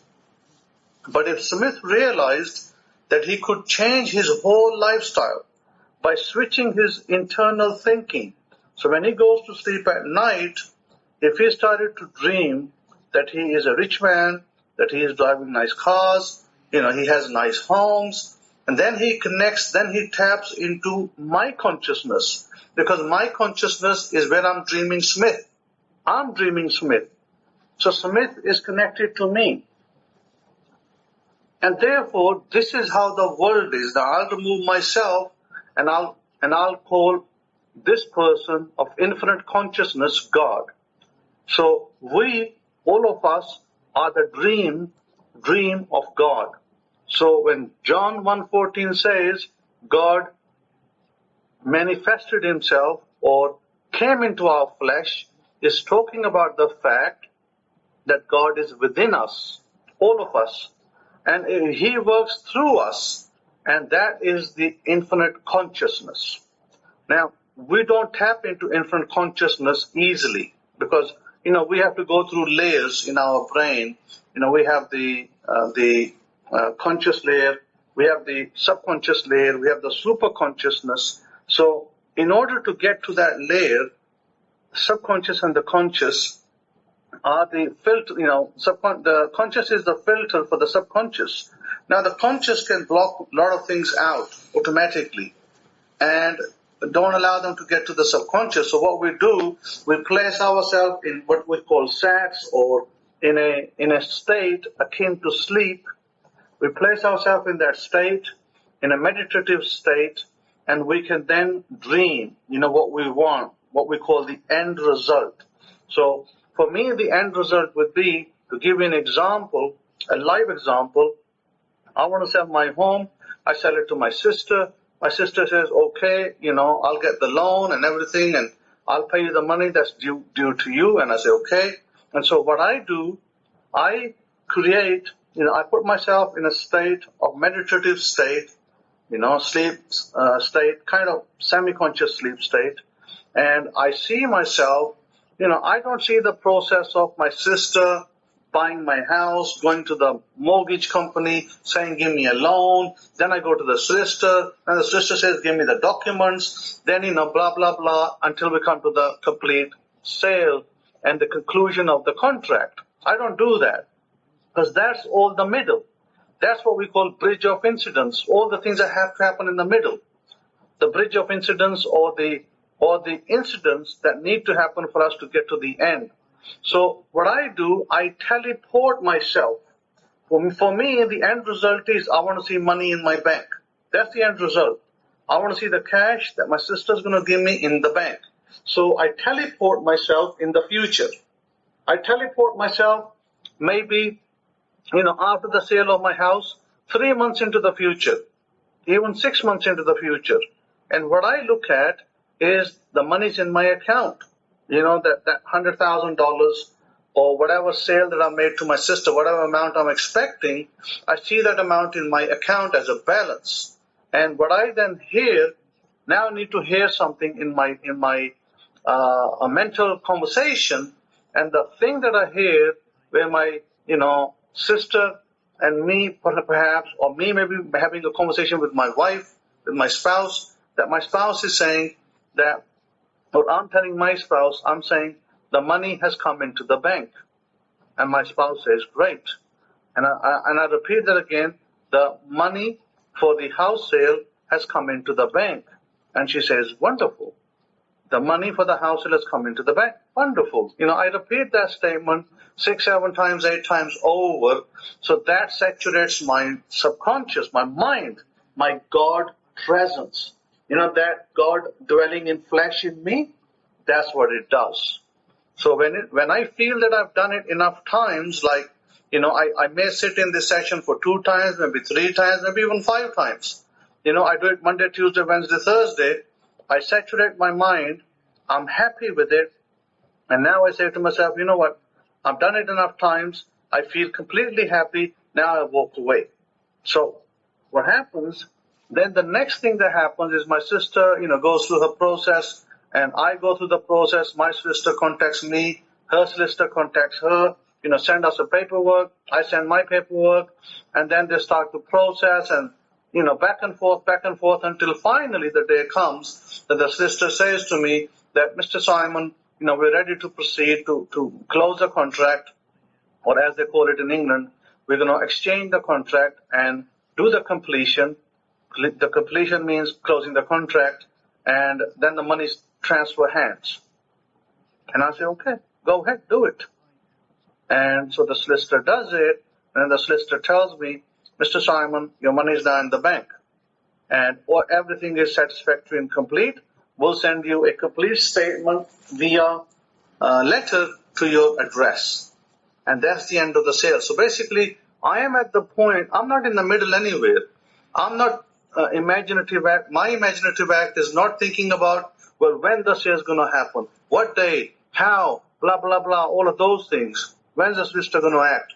My end scene is simply that I am at the end, I'm having a conversation with my wife, and I'm telling her that the money for the sale has arrived in the bank. And my wife is congratulating me. Congratulations. And I'm saying, thank you. And that's it. Stop. Now, there may be several things in between. Several things in between where, there may be some problems, there may be some challenges, there may be some hurdles that I need to overcome, but I don't really care about them because I've already seen the end scene. I know the end of the story, right? Like people say, I know the end of the story in the Bible, but majority of the time they don't know what the heck they're talking about. So I know the end of the story. The end of the story is this, that I'm the victor, I have the money that I desired, now I can move on and do something with it. And maybe my next manifestation, that is to buy a car, is linked to that money. And I take that money and boom, I buy my car as well. So this is my point. This is God dwelling in us as flesh. So whose flesh? Well, God doesn't have flesh. We have flesh. So it kind of dovetails with Genesis 1:26-27, where God says that I created man and woman, but He's not just saying He created man and woman. He says that I became man and woman. Not just created. I became man and woman. God becomes that. So hopefully you get a little picture of what I'm trying to explain. This is where you need to be. When you put yourself at this place, then nothing is impossible. So, I encourage you to listen to this a number of times, maybe even daily, till you get it, that anything is possible with this. But you've got to connect in your sad state, in your, sleepless state, in your semi-sleep state. You need to connect with God, the infinite consciousness that is within you. And, although it's not entirely within us, it is, out there, but it has, but there's a hook. There is a place within us where we can connect to it. That's what we give it different terms. Kingdom of God is one term we give. The Word of God, that's another term we give it. These are all terms. And so those terms simply state, they're simply for the subconscious area where we make those connections. The day you start making those connections and the day you start understanding these things, that Smith and Simon are simply an extension of each other. That Smith's limitations are only because he allowed it on himself. He became a victim because by his own thinking, by his own actions, he became a victim. Whilst if he let go, whilst if he utilized his internal power, and he connected with the divinity, which is God, then he would have none of those problems. Then he will not be a victim. He will be victor. So if you want to be a victor, start living in the end in that atmosphere, and you will be a victor. Well, with that, I think I've given you several explanations that what is to be expected and how you're to behave. Now, I can give hundreds of examples, and the example I gave you, by the way, is the exact example that I followed myself to my house sale. Yep, I followed the exact same example. Now, I mentioned challenges. I had several challenges in between. There was one point that my sister said, hey, if this sale doesn't happen before the end of June, I'm not buying the house. Then I had, owed some money to my brother, and he was phoning me, oh, what will happen, if you don't make the sale, what will happen to my money? And you know what I told my brother and what I told my sister? I said, my name is Simon Altef. I'm a king. And when I say something, it will be. And the sale will be, and the closing will be, and the money will be exactly where I said it will be. I said, you people, your problem is that you panic. You don't believe in yourself. That's your biggest problem. I said, I see the sale, I see the completion, and I see the money. And whatever I said is exactly how it's going to be. Because remember, it brought to my mind Abraham Abdullah's testimony to Neville, when Neville goes back and says, hey, I've been doing this for a month and I don't see anything. And he says that, when he gets a ticket, and he says that the clerk at the shipyard told him that you will only be going first class on 2 parts of the journey and not on the 3rd part. And so his rabbi turns around and says to him, who told you that? You are going first class. So I had to remind my sister and my brother that they needed to remove their skepticism. There was a clause in my deed. There was a clause in my deed, like a covenant, that would have, scrapped the whole deal, because we needed to get that clause out. And when my sister saw that clause and when my brother heard about it, they were panicking. Oh, what's going to happen? Don't know what's going to happen. But I had already seen the end result. I had already seen the end result where, remember, I was not in the middle. Oh, are we facing a challenge? We're facing a problem. My end result was money in the bank. And my conversation with my spouse saying that the money has arrived. And she's saying, congratulations. That was my conversation. That's where I was. And so what happened, just as that little clause issue came up, I call that bridge of incidents. I just turned around and said to the solicitor, surely there's got to be a way to overcome that. I don't believe that such a statement can just exist and cause a sale to fall through. And she's like, well, unless we can get it off the deed, it can cause us not to do the completion. I said, okay, whatever. I said, I'm asking you to find a way, because there will be a way to get this off. And then she came back the next day and she's like, yes, there is a way. We can write to the court. We can write to the land registry. We can do this, X, Y, Z. So she gave me a number of scenarios. She said, we can get it off. I said, boom, boom, boom. Get it over and get it done with. Within 2 days, this thing happened so fast, like within the last week. This just happened in the last week. And she's like giving me all this. And my sister's on to me, and brother's on to me, and everybody else, asking me questions.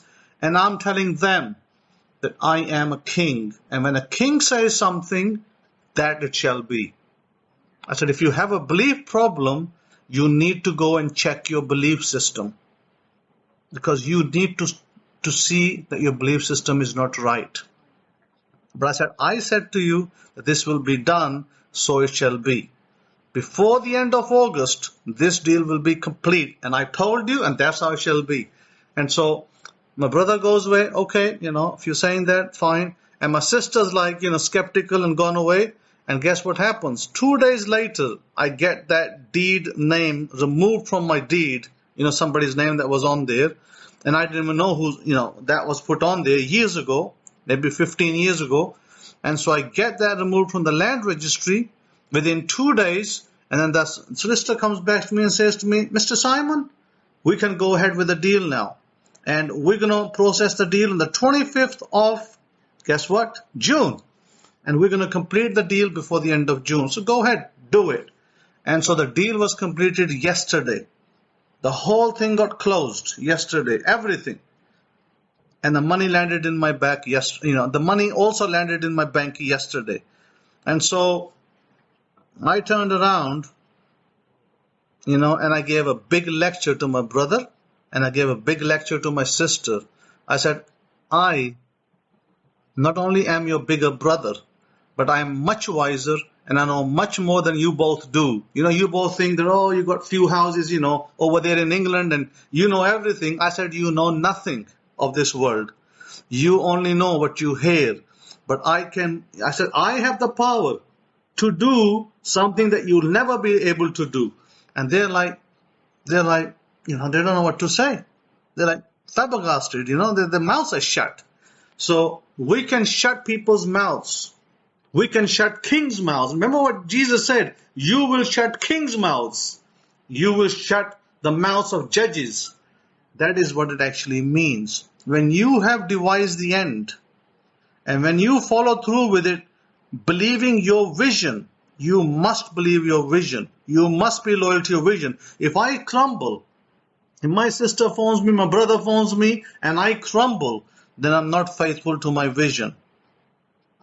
See, because they don't know that I'm the Kohen in the gate, and they don't know that the person who can make rain, he can also make rain, he can also stop rain, and he can also make the banks do something that they can't make it happen. I can do all of that. I have the power to do that. And I knew that. Because you know what happened? I sent a question to the heavens, and I asked God. I said, will this happen by this date? And God said to me, yes, it will happen. And I was 100% confident, because I knew that my end result was perfectly lined up, and I didn't need to do nothing else. I just needed to wait, and everything will fall into place, and it exactly fell into place. So Baruch Hashem Yahweh, this is a live testimony. I'm giving you something that just happened. You have the consciousness of God. The question is, are you connecting into it? Or are you still complaining that Simon did it, Rabbi Kefa did it, they are the guilty party, I'm innocent. This is what happens.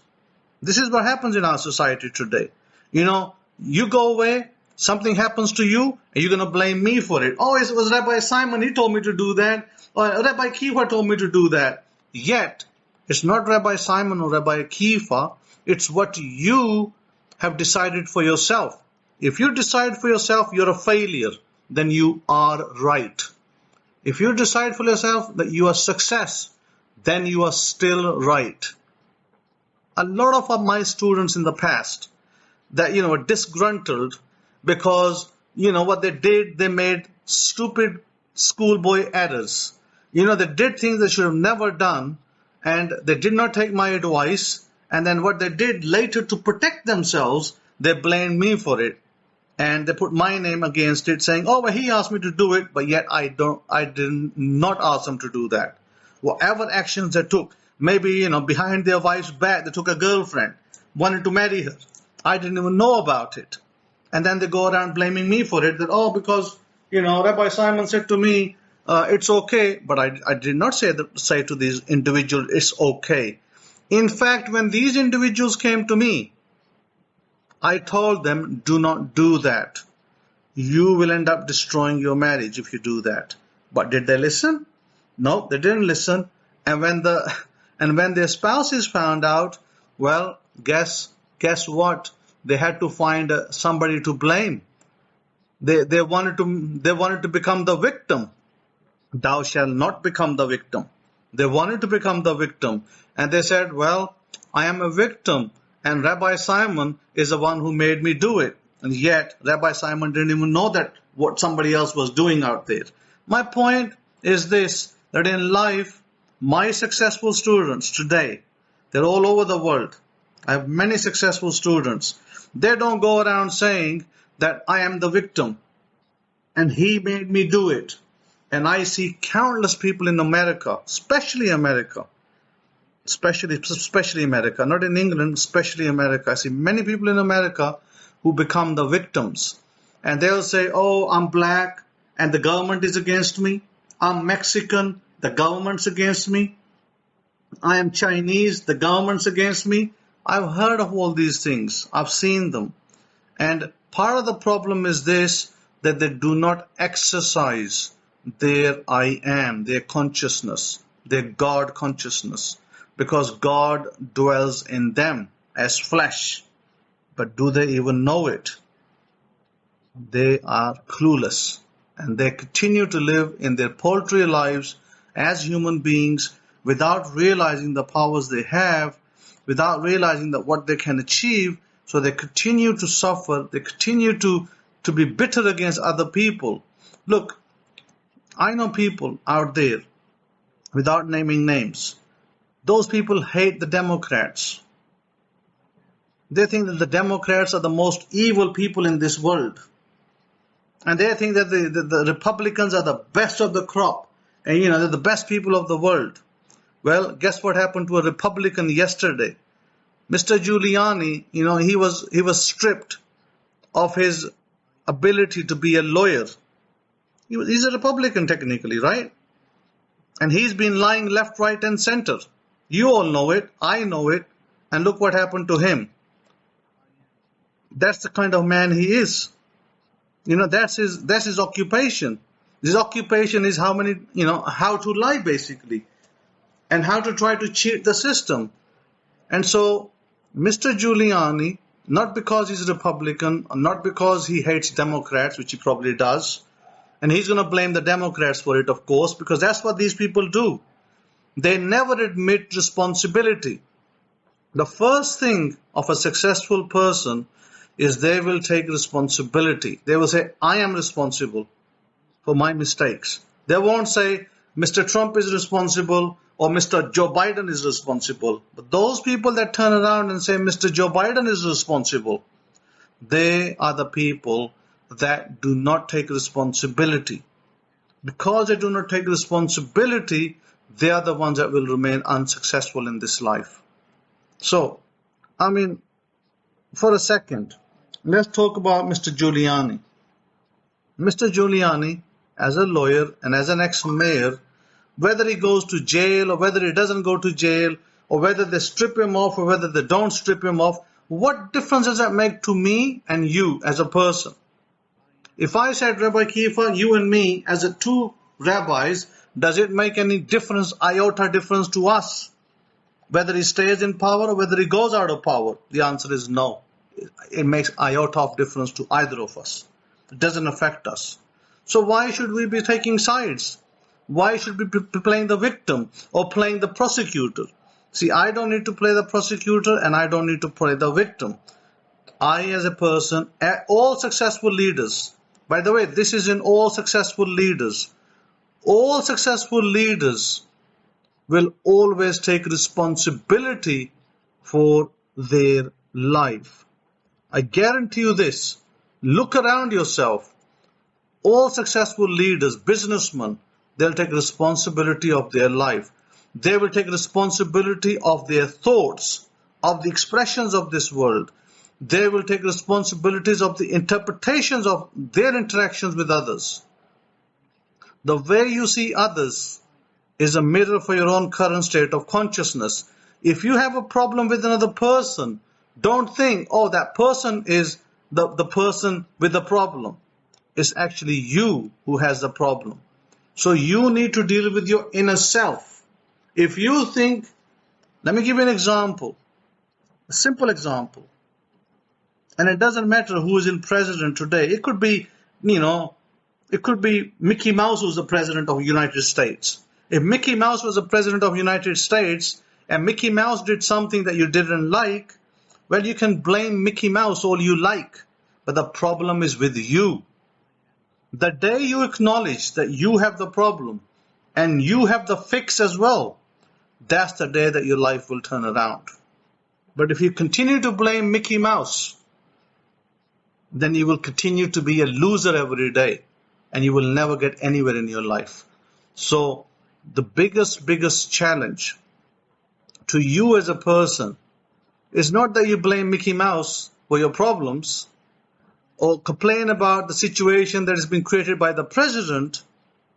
Is that what you need to do is you need to ask yourself that what is it that I am doing that is causing these things around me? Like, are you using mind chatter? Are you using mental diet and blaming the president all the time and saying in your mind, oh, the president is bad, Joe Biden is evil, Joe Biden is evil, Joe Biden is evil? Are you doing that all the time? Or are you doing this all the time? Democrats are evil, Democrats are evil, Democrats are evil. Or are you doing this? They're all evil. They're all evil. CNN is evil. CNN is evil. CNN is evil. BBC is evil. BBC is evil. Are you doing all of that? If you are doing that, then the problem is not with CNN, not with BBC, not with Joe Biden, but with you. It's your inner conversations that are driving that evil. And by the way, I was listening to this Prince Al-Walid. Prince Al-Walid said that the BBC had put out a lot of fake reports. It's not like BBC is the best news service in the world. They put out a lot of fake reports.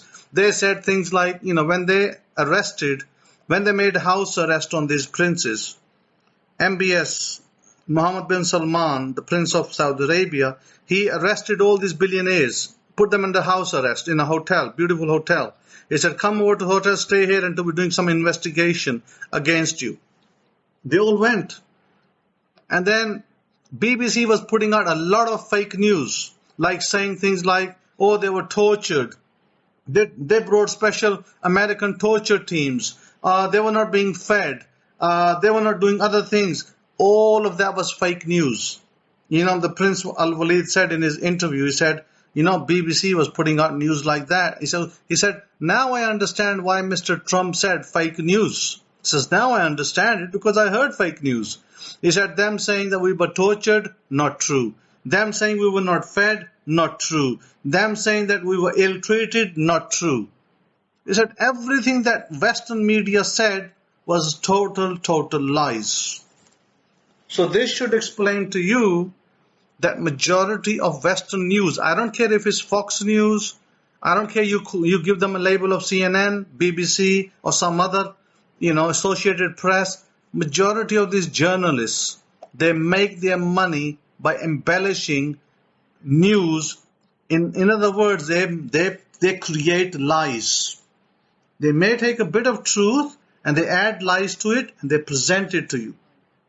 And they say that's news. And you buy it hook, line and sinker. You say that is news. Yet you and I know that that is not news. That is all lies. So true lies. There was that movie True Lies. In fact, Arnold Schwarzenegger said it in one of his interviews. He said these, people, claiming news and all this, they're all liars. He said they're naysayers. He says a lot of people are making a lot of stories. They were making a lot of stories about me that were not true. So you got to understand that where the news media works from. What is their premise? To make money. To make big headlines. They don't care about whose lives they destroy. They don't care whose lives they destroy in the process. They're only there to make money. It's a business. So you got to ask yourself that what you're reading, is it accurate? Is it true? Maybe there's some part of it is accuracy and others isn't. So my point is this, that within your mind, within your brain food, within your mental state, within your mental diet, if your mental diet says all is well, everything works out great for me, everything is good, all the people around me help me. If this is what your mental state and statements, then everything will be great for you. But if your mental statements are saying, everybody's against me, Democrats hate me, people are out there to get me, I'm always losing money when I invest in the stock market, things like that. If that is your mental statements, then guess where you are falling. You already set yourself for failure because you set yourself to a negative tone, and your negative tone will produce a negative tone. Basically, you're manifesting. You're creating this negativity, and your negativity says that every time you invest money, you lose money. Your negativity says that all the people are against you. The negativity says that you're a victim, and the negativity says that you live in lack. And you believe it. And so don't blame Rabbi Simon Altaf or Rabbi Kefa for your lack and for your failures, because you have created your own failures. I spoke to a man in this country. I found him, and he's from a Christian background. And I said to him, how is it going? And he said to me, Rabbi, it's not going too great, but could you please pray for me, my family? I said, what is your family? He said, well, I got a daughter and I got two sons, and we live in this place in such and such city. I said, yeah, I remember meeting your sons. And the daughter said, what does your son do? He said to me, my son is an electrical engineer, a mechanical engineer. So I said, what does he do? He said he's a mechanical engineer, but he works in some odd job and he earns a poultry kind of salary. He's on like $50 a month. And I was like, wow. I said, your son is a mechanical engineer and he works this odd job that is not mechanical engineer. I said, why doesn't he work in the mechanical engineer job? And he said, well, because my son did not get the chance to become, to get the job in mechanical engineering, so he just took whatever came. I said, what about your daughter? He said, well, she's looking for work. I said, what about your third son? He said, he's also, doing some apprenticeship. I stopped him. I said, stop. I said, you know what? I will come and visit you one day, but before I visit you, here is what I got to say about yourself. I said, I gave him some instructions for his son to follow, for his daughter to follow, for his third son to follow. I said, your children must follow this instruction. And if your children are lazy, if they don't follow this instruction, then you must do it on their behalf. This is what you need to do to make your sons and daughters successful. So he said to me, okay, Rabbi, I will do that. I said, yeah, remember, you got to do this. And if you're not sure anywhere, if you're not sure about how, then you call me and I will explain the how. If you get stuck, if there's any challenges, you call me and I'll help you. I said, I will pray for you as well for your success, but you must also do something too from your couch. No big action here, just from your couch in your home. And he's like, okay, I will do that. My point is this, that when I examined this man, his entire failure simply was the lack of knowledge to do the right thing. That was entire failure. Now, if I can channel that, if I can channel his lack of knowledge to the correct knowledge to do the right thing, then things will just shift. Things will just change. And I'm going to do that like this. I'm going to just do it in seconds. So I said to him, okay, leave it with me. I will work something out for you. But in the meantime, I also want you to do something too. So this is what you're going to do, ABC, and I'll do the rest. So he's like, okay, and that's the last we spoke a few days ago. So my point is this, that I've given you so much steps in this lecture alone that you can apply in your life. You should never, ever say that you're the victim. That's the first, thou shalt not commandment. Thou shalt not be a victim. If you remove the victim mentality, you already won the battle. But if you continue to live in the victim mentality, you're always going to be a loser. Doesn't matter how successful of a businessman you are. Look, 1927, 1929, there was a Black Wall Street in Oklahoma. What happened to it? It got devastated. Why do you think it got devastated? It's very easy. I don't need to spell it out. When you play the victim, then circumstances will take over you and they will destroy you. That's basically what happened. The black people during that time, they were still living in victim mentality. They were still, believing that the white man is the devil. And so when you continue to believe, when your continuous affirmation is the white man is the devil, well, then the white man will become the devil and will come to destroy you. Because who destroyed them? The white man. He became the devil, right? Whose affirmation was it? The black people. So watch the words of your mouth. Muzzle your mouth. Speak the right words and you will win the day.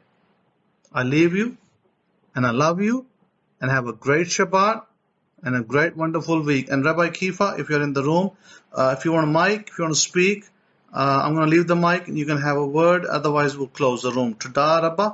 Have a great day. And by the way, last night I created some rain as well. Last night I created some great wind as well. My wife was saying, oh, it's very windy. I was like, shut it down. And I was like, no, I'm not going to shut it down. Let it happen for a little bit. We need a little bit cooler weather. So it was great. It was wonderful. Baruch Hashem Yahweh. All right, here we go. Again, I'll say Shabbat Shalom to all of you, Mishpachah. You in the room and you that are listening via Facebook or you're listening on YouTube, Baruch Hashem. You may be listening tomorrow and you may be listening 20 years from now, Baruch Hashem. But whatever it may be, this is a great example that you see that Israel goes on forever. You know, one of the titles of names of one of our websites is Forever Israel, and that is indeed true. We are forever Israel. Let me give you a news flash. We are definitely forever. I don't care what people may think in their thought process or in their blockages, but Israel is forever, and we're not going anywhere. As much as people may think, we're not going anywhere, and that should be definitely, consoling you right now, because we are forever, and we're not going anywhere. Shabbat Shalom to you, Rabbi Zechariah, and the rest of the family. Now, as we move forward, I'd like to put my condolences out to those that may have some loss or may be up in some kind of circumstance of uncertainty right now with what's going on there in Florida. How many of you heard about the building collapse there in Florida? I think it's a town called Sunset area, Florida, or somewhere like that. So you've all heard of it. And, I tell you what, Mishpachah, if that incident that took place doesn't really, make you want to give gratitude and thanks to the powers of Israel that truly protect you and guide you and lead you, I don't know what else will. As you see the uncertainty of a lot of families right now who are at a loss, and they're really confused and uncertain about, family members. Because at the end of the day, and like I've always been harping on this end over here, is that one of the true blessings of the coronavirus and of the lockdown is that families have indeed, and what you really see is the importance of family at the end of the day. It's not about money. It's not about fame, fortune. It's not about anything. It's not about a particular occupation, job description, but it truly is about your family and the focus on your families. And that's one of the true blessings that I see that has come out of this pandemic, epidemic, whatever you want to call it. This is one of the true blessings. And right now you see that there are a lot of families that are kind of, at a state of uncertainty right now. They don't even know if they have their family members with them walking the face of this earth right now. But truly you see the spirit of come togetherness right now with what's going on over there in Florida, and people are coming together from around the world. At the same time, you'll see what you'll see is there are people that are, if it doesn't bleed, then it doesn't lead. You'll see those kind of folks as well. That they love to take advantage of opportunities of other people's distress. Anybody know anybody like that? That just loves to take advantage or they'll sit there and gossip about somebody else's worst circumstance. Their worst, and they sit there and they talk about it like it's just a next best thing next to cheesecake. My goodness. And they'll sit there and harp on it and talk about it and just run it under the bus and give you all kind of scenarios like they're experts in that area. Yeah, I know people like that as well. Let me put up my one. I know people exactly like that as well. That will take your situation, have a feast on them. Oh, indeed, they'll sit there and they'll have a 7-course, 10-course meal about their particular situation. And I tell you, as a student of human nature, you sit there and you sit back and wonder, what a waste of good energy, right? What a waste of energy that can be. This is a great example of energy misapplied. You sit there and you apply your energy on somebody else's business. You're all up in somebody else's business, and your whole discussion, your whole day, and your whole focus is about what other people are doing instead of focusing on what's going on in your life. Truly, energy misplaced, indeed. So we must consider these things going forward, Mishpachah, and truly give thanks. You look your loved ones in the eye and tell them that you truly love them. I tell Nakshan every day I love them forever. Tell my wife that as well, that I love her forever. Because I indeed do. But again, for us, it's not what you say, it's what you see. So what we have to do is demonstrate that so that not only our family members can see, but the world can see that we truly are lovers. We're not fighters. We can be, but we're lovers. How many of you heard that saying, I'm a lover, not a fighter? Anybody heard that saying before? It is truly, indeed, one of my pet peeves. I'm truly a lover and not a fighter, unless you start messing with my family. A lot of L words coming out. Unless you start a lot of F words coming out and not the F bomb. But, you know, I'm truly a lover, not a fighter, until you begin to mess with my family. And then you're going to see the lion come out. And I'm not talking about Simba either. So these are things that we must consider. I'm talking about Mufasa. How many of you want to see Mufasa today? Mufasa doesn't have to come out too often, but when Mufasa comes out, oh my goodness. You need to run for the hills. You see Mufasa come out, I mean, just run for the hills. But it's not time for Mufasa right now. It's time for Simba. Yeah, Mufasa.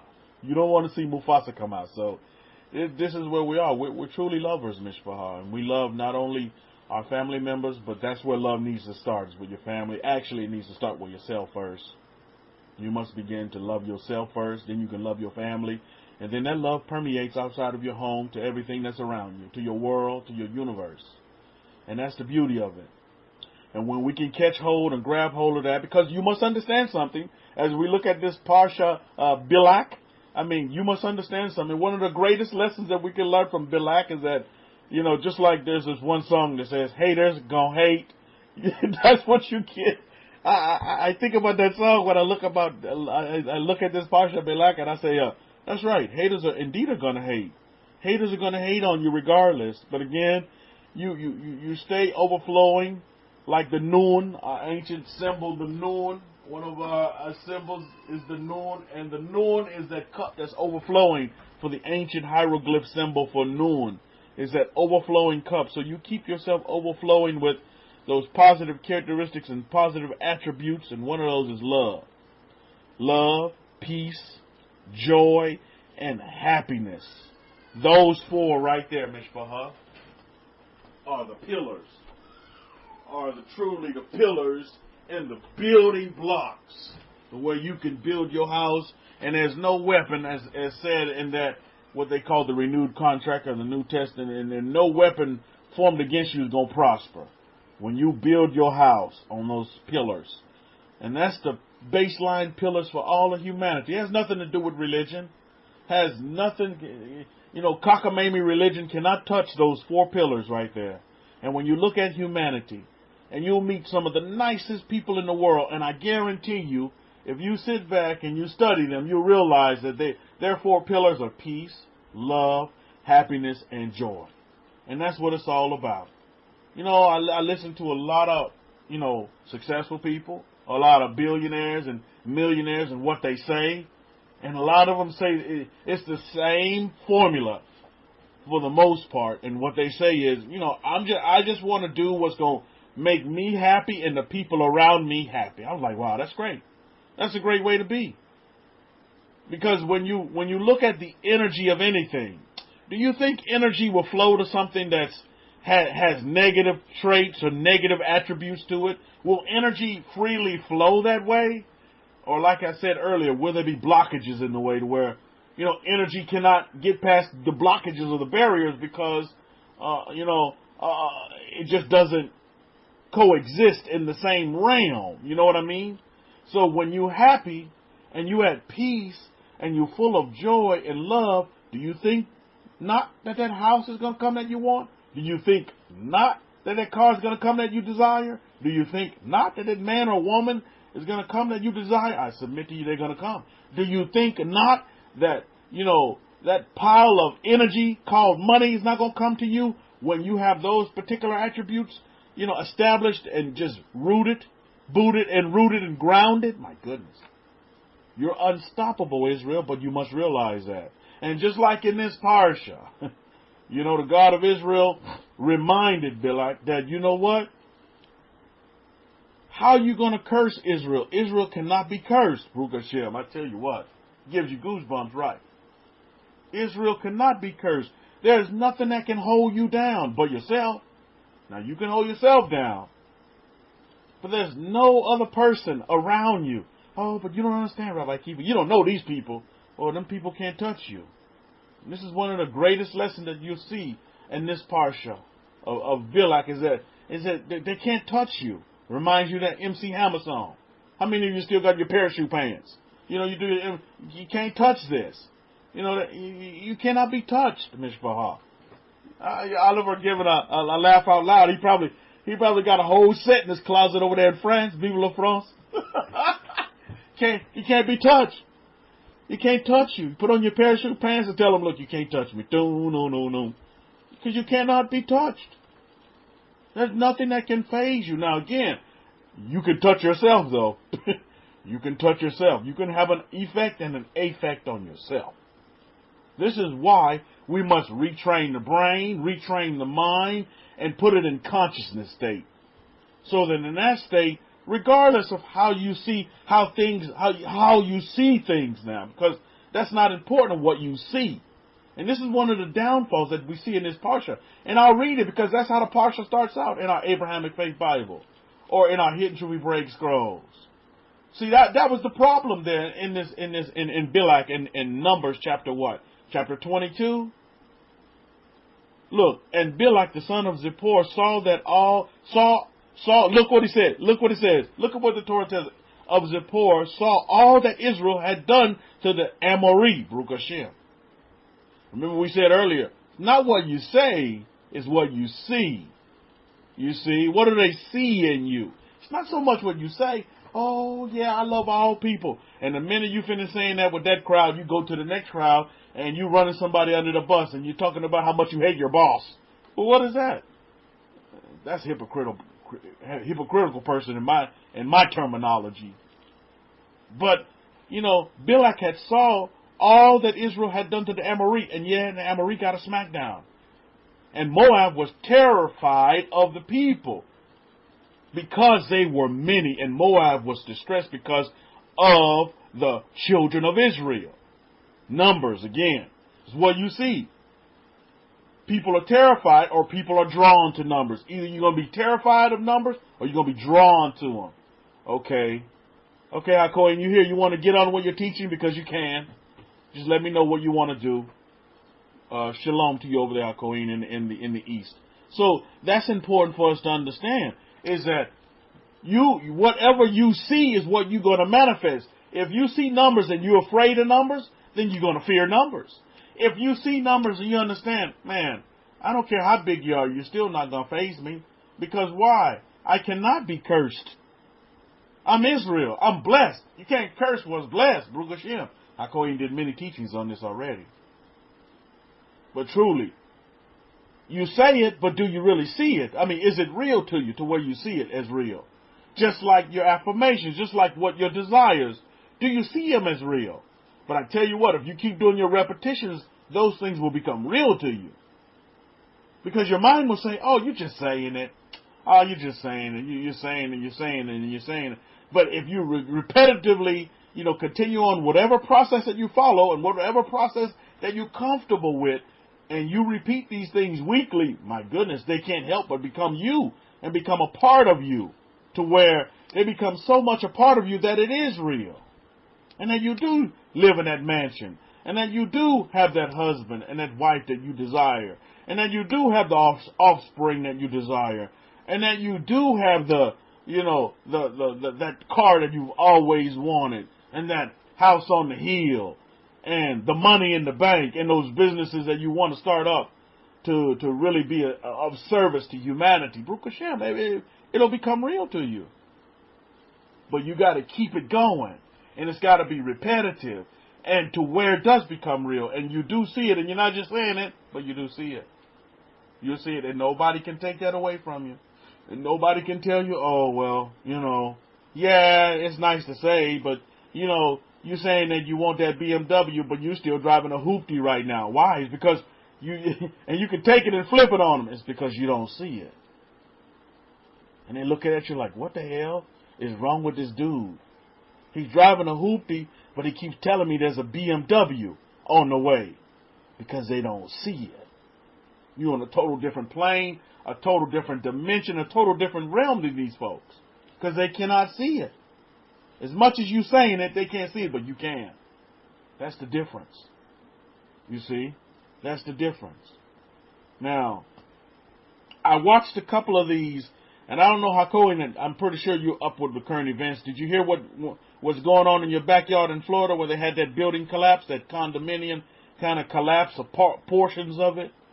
Well, I was listening to I went on YouTube and I just listened to a few of the news media, media and what they're talking about and, what they have going on there.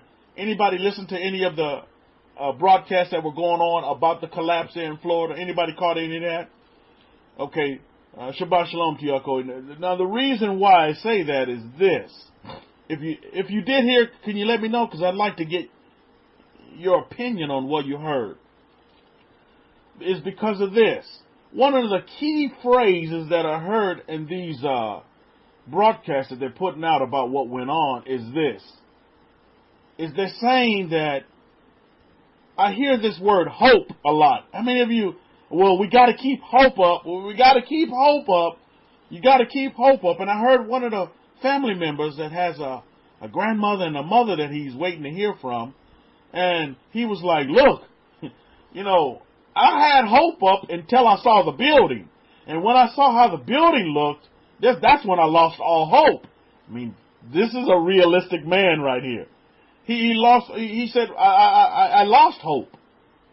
You see, because he understands that, at the end of the day, hope, you can keep hope alive all you want, but at the end of the day, you must face reality. And reality's got to set in.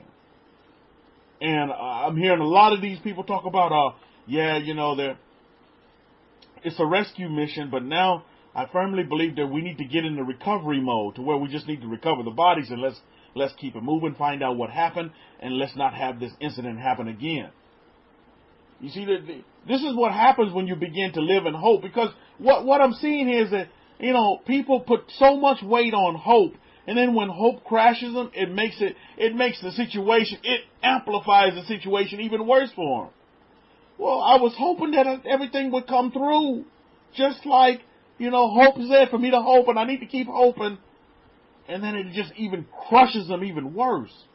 Why? It's because they don't want to face reality and understand, if you just put two and two together and you understand that was a big building that came down. You understand it was actually a tall building.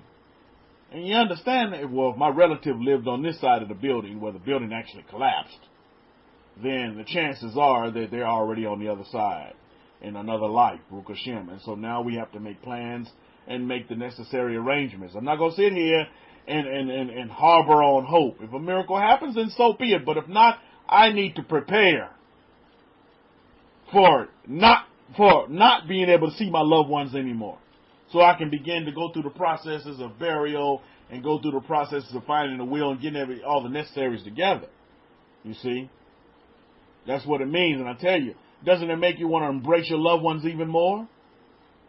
And give thanks to the God of Israel for the protection that we do have? Although we are dispersed to the four corners of the earth, that does not limit or negate the protection that we have. Baruch Hashem.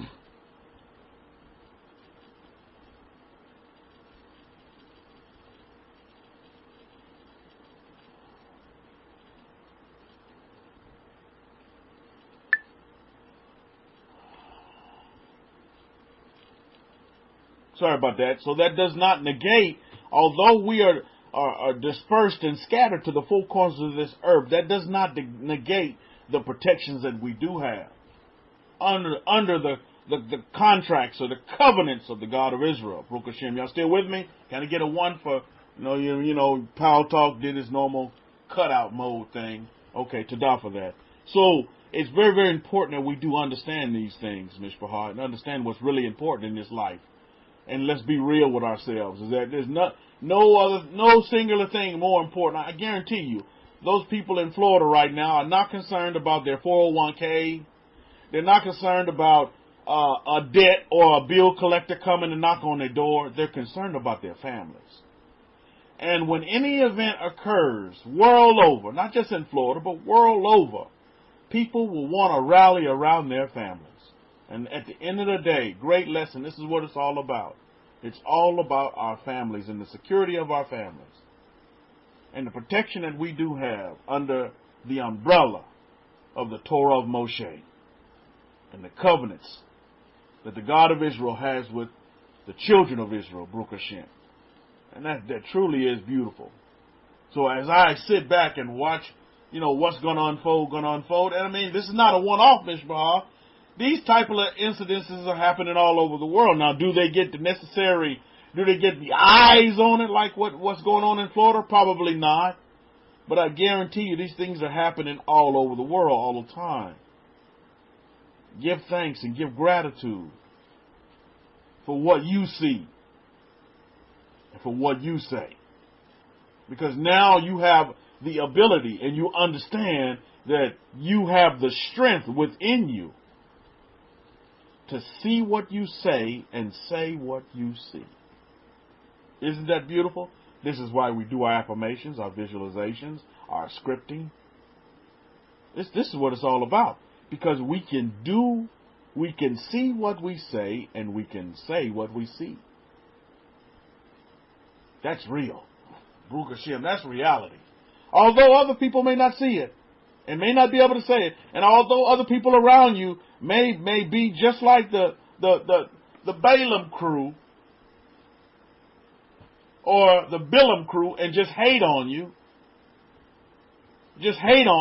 because you have bigger numbers, meaning you may have a bigger house than they do. You may have a nicer car than they do.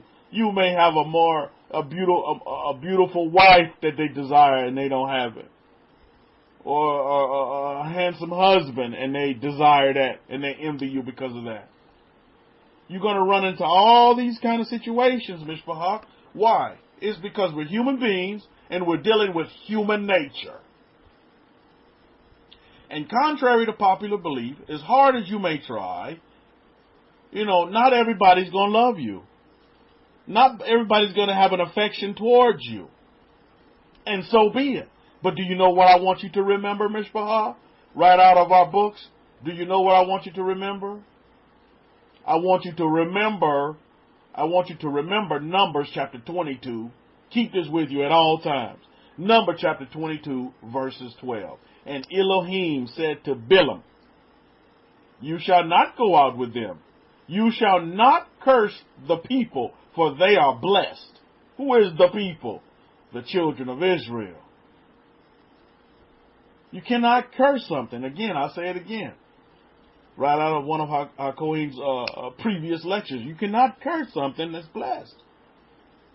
Has Israel ever lost its blessing? Well, according to some folks on this YouTube forum that you may be listening from, they'll tell you, oh yeah, we are cursed people. We curse down, left, right, front, and center. We curse down. We just a curse on top of a curse. And they see that as a type of rallying cry. Oh yeah, join the curse club because then you're the children of Israel. No, we've been blessed and we'll always be blessed. So if you're out there and you're searching for all these different waters out there because you're thirsty on YouTube and you listen to all these different voices are coming to your ears because you listen to all these different people and you're just so confused and overwhelmed with all of the information technology that has been placed in your head because of all these different people that you listen to, understand this, know this, that you're not cursed unless you want to be.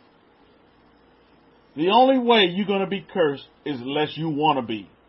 Unless you say cursed and you see cursed in your life, then that's what you're going to be.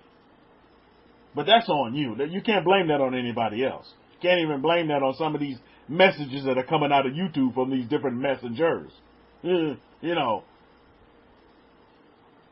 Hakohen gave me this link to listen to, one of the Arab princes. My goodness. And I listened to it several times because this guy he's really interesting, and he makes really, really good points. Really, really good points, and I can see the commonality in everything that he's saying because one thing that he said was he's like, you need, and this guy is a billionaire, and he's like, you need partnerships. Didn't last Shabbat we talk about partnerships? Like Cohen talked about partnerships. I was talking about partnerships. And now I'm hearing the Prince, he talking about partnerships. And it's important to have partnerships at whatever level. You need partnerships. And he's involved in many, many companies. He's a partner in many, many, many, many companies. Baruch Hashem. World over. International businessman. But one thing he said, as this guy he had the opportunity to follow this prince around for a whole year. This billionaire prince. And they were at some place, I think it was a hotel, I don't know, but they were in some place where this guy was playing a piano. And I guess when the prince came in, the guy began to play the theme song for what was it? The theme song for Mission Impossible. Anybody know that theme song for Mission Impossible? Dun, dun, dun, dun, dun, dun, dun, dun. Now, do you know what the prince said? I tell you, this is a guy that's truly locked in. Now, how many of you like that song, Mission Impossible? Anybody like that song? Anybody like the little theme? Dun, dun, dun, dun, dun. It's not a trick question. If you like it, you like it. If you don't, you don't.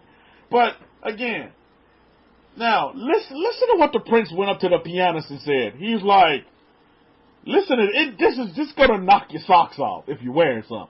He said, why are you playing the theme song for Mission Impossible when I came in?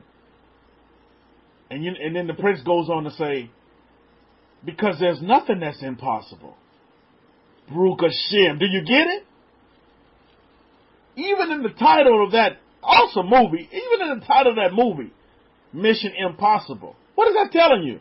That there's some things that are impossible. What the prince does is he turns that around. A billionaire prince says, wait a minute. Why are you playing this song Mission Impossible when nothing is impossible?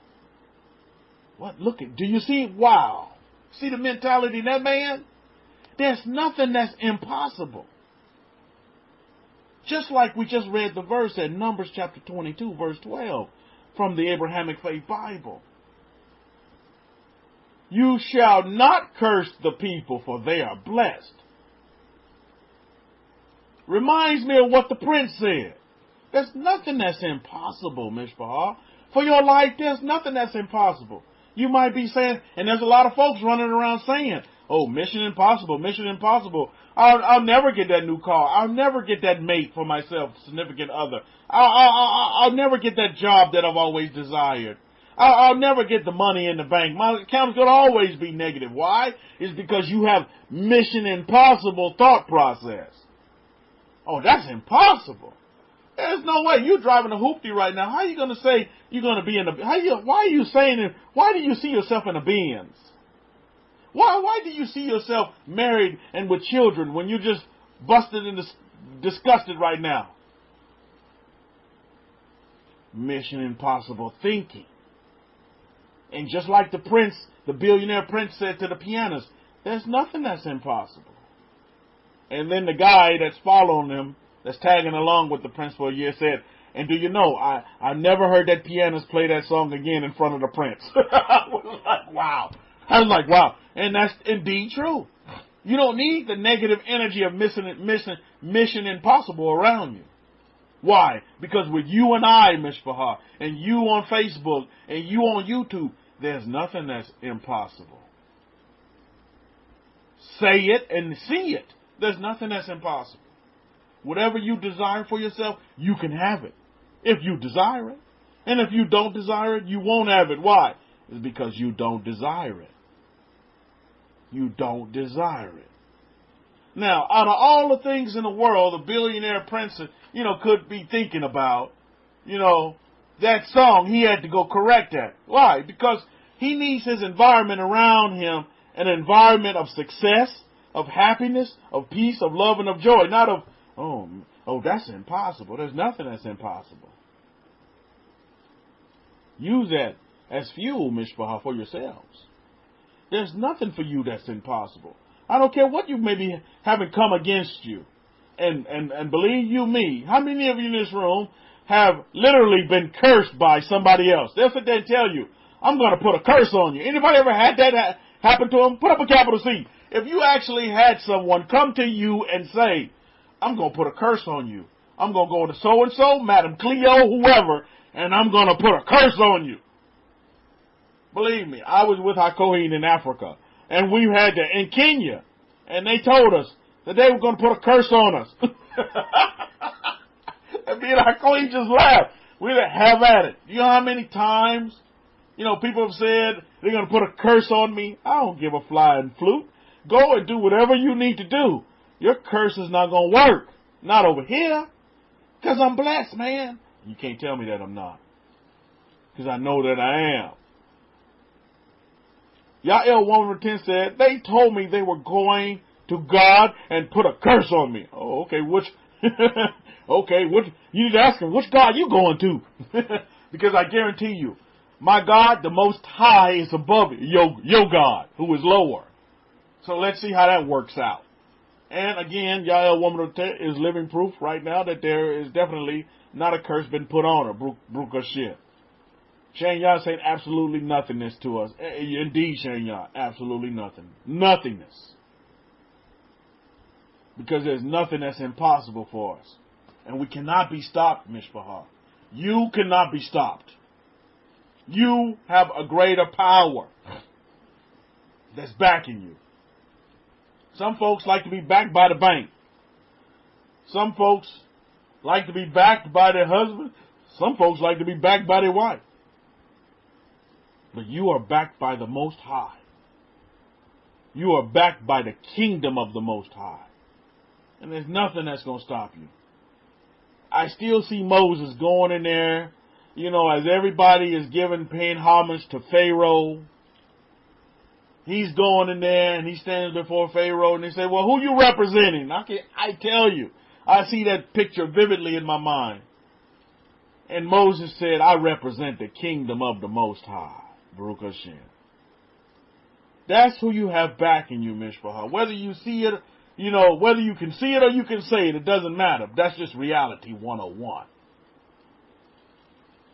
When you decide to take that yoke and you choose to take the yoke of the Torah upon you, you have so much in your arsenal that you can't handle it all. And a lot of you are seeing it now. I gotta proportion this stuff out. I gotta proportion. You have so much at your disposal to where you can't even handle it all. And you don't need to. You just pick and choose what you desire for yourself. And then you go for it. And then you go get it. And then it's yours. That's it in a nutshell. You go for it, you go get it, and then it's yours. It becomes yours.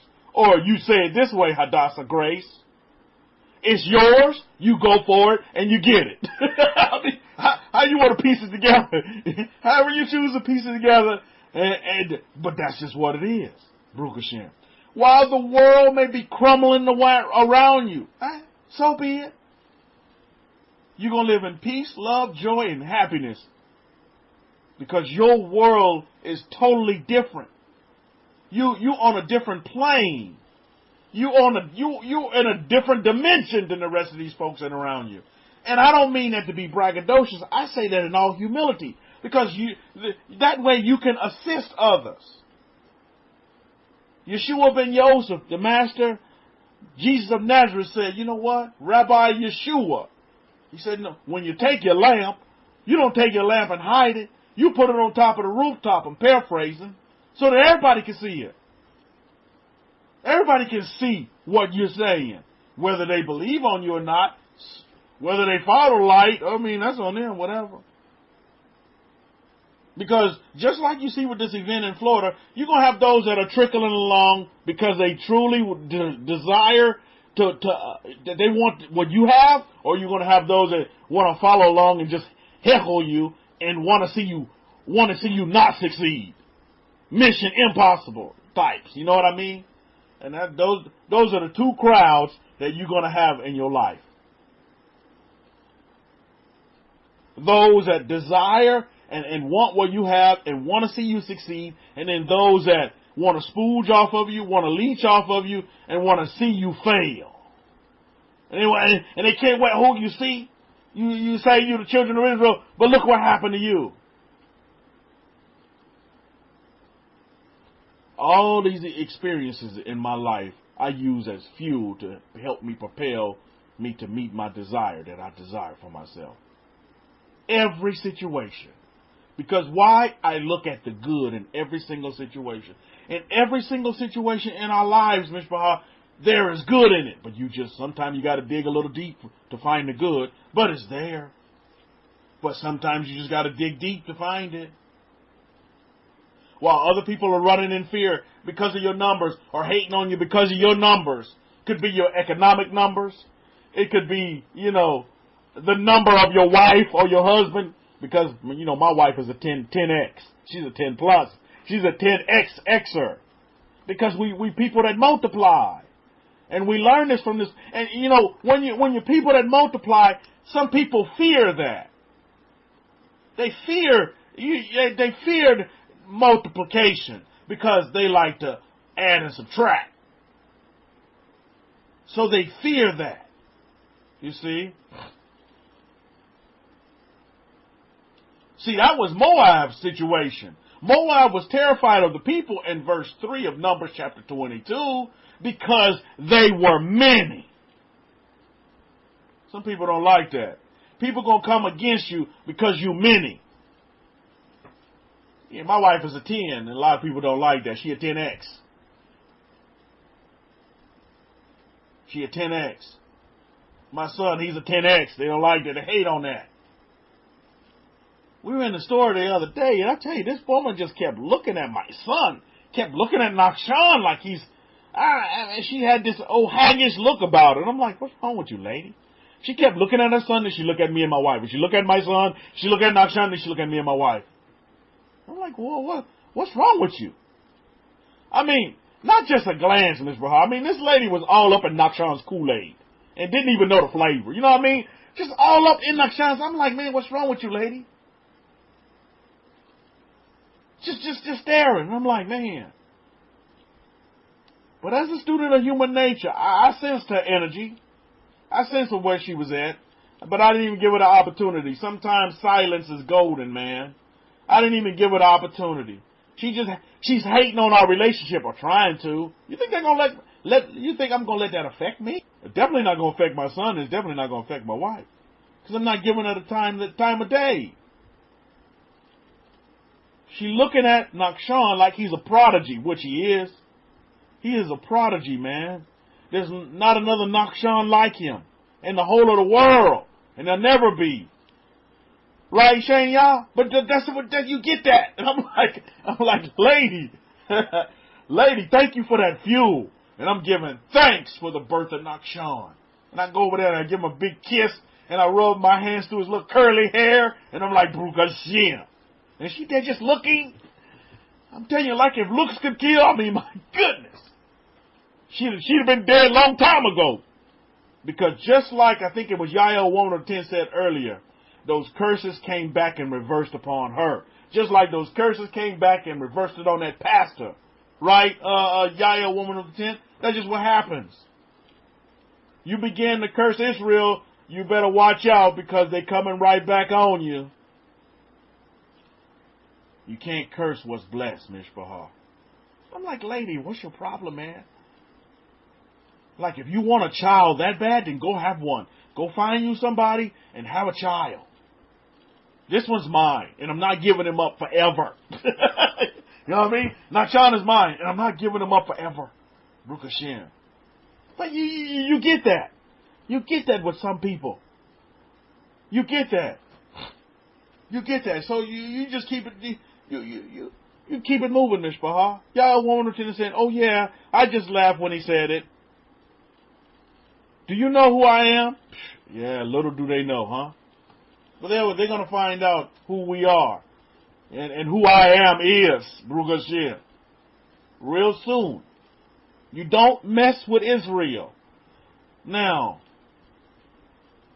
real quick for you students of the Torah, as we look at Bilam, we know Bilam had an agenda, but real quick, can some of you name some of the characteristics, adjectives, adverbs, however you want to put it, of Bilam?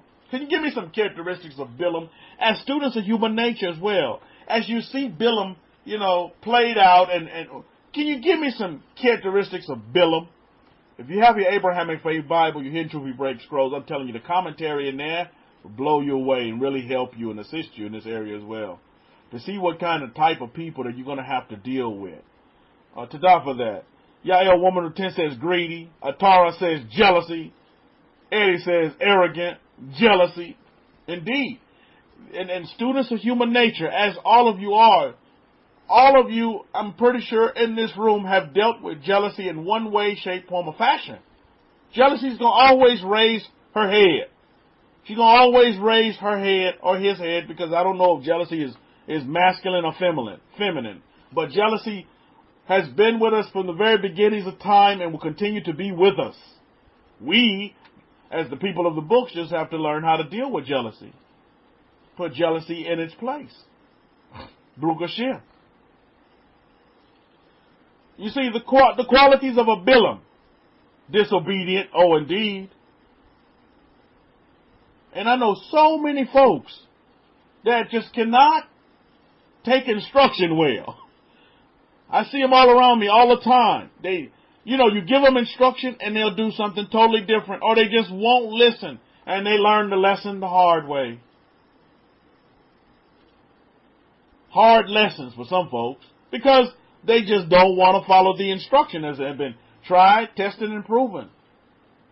This is why I love having mentors. It's because, these billionaires and millionaires, they have established a pattern to get to the billions and the millions, right? So all you have to do is follow their instruction. Do exactly what they did. Rinse and repeat.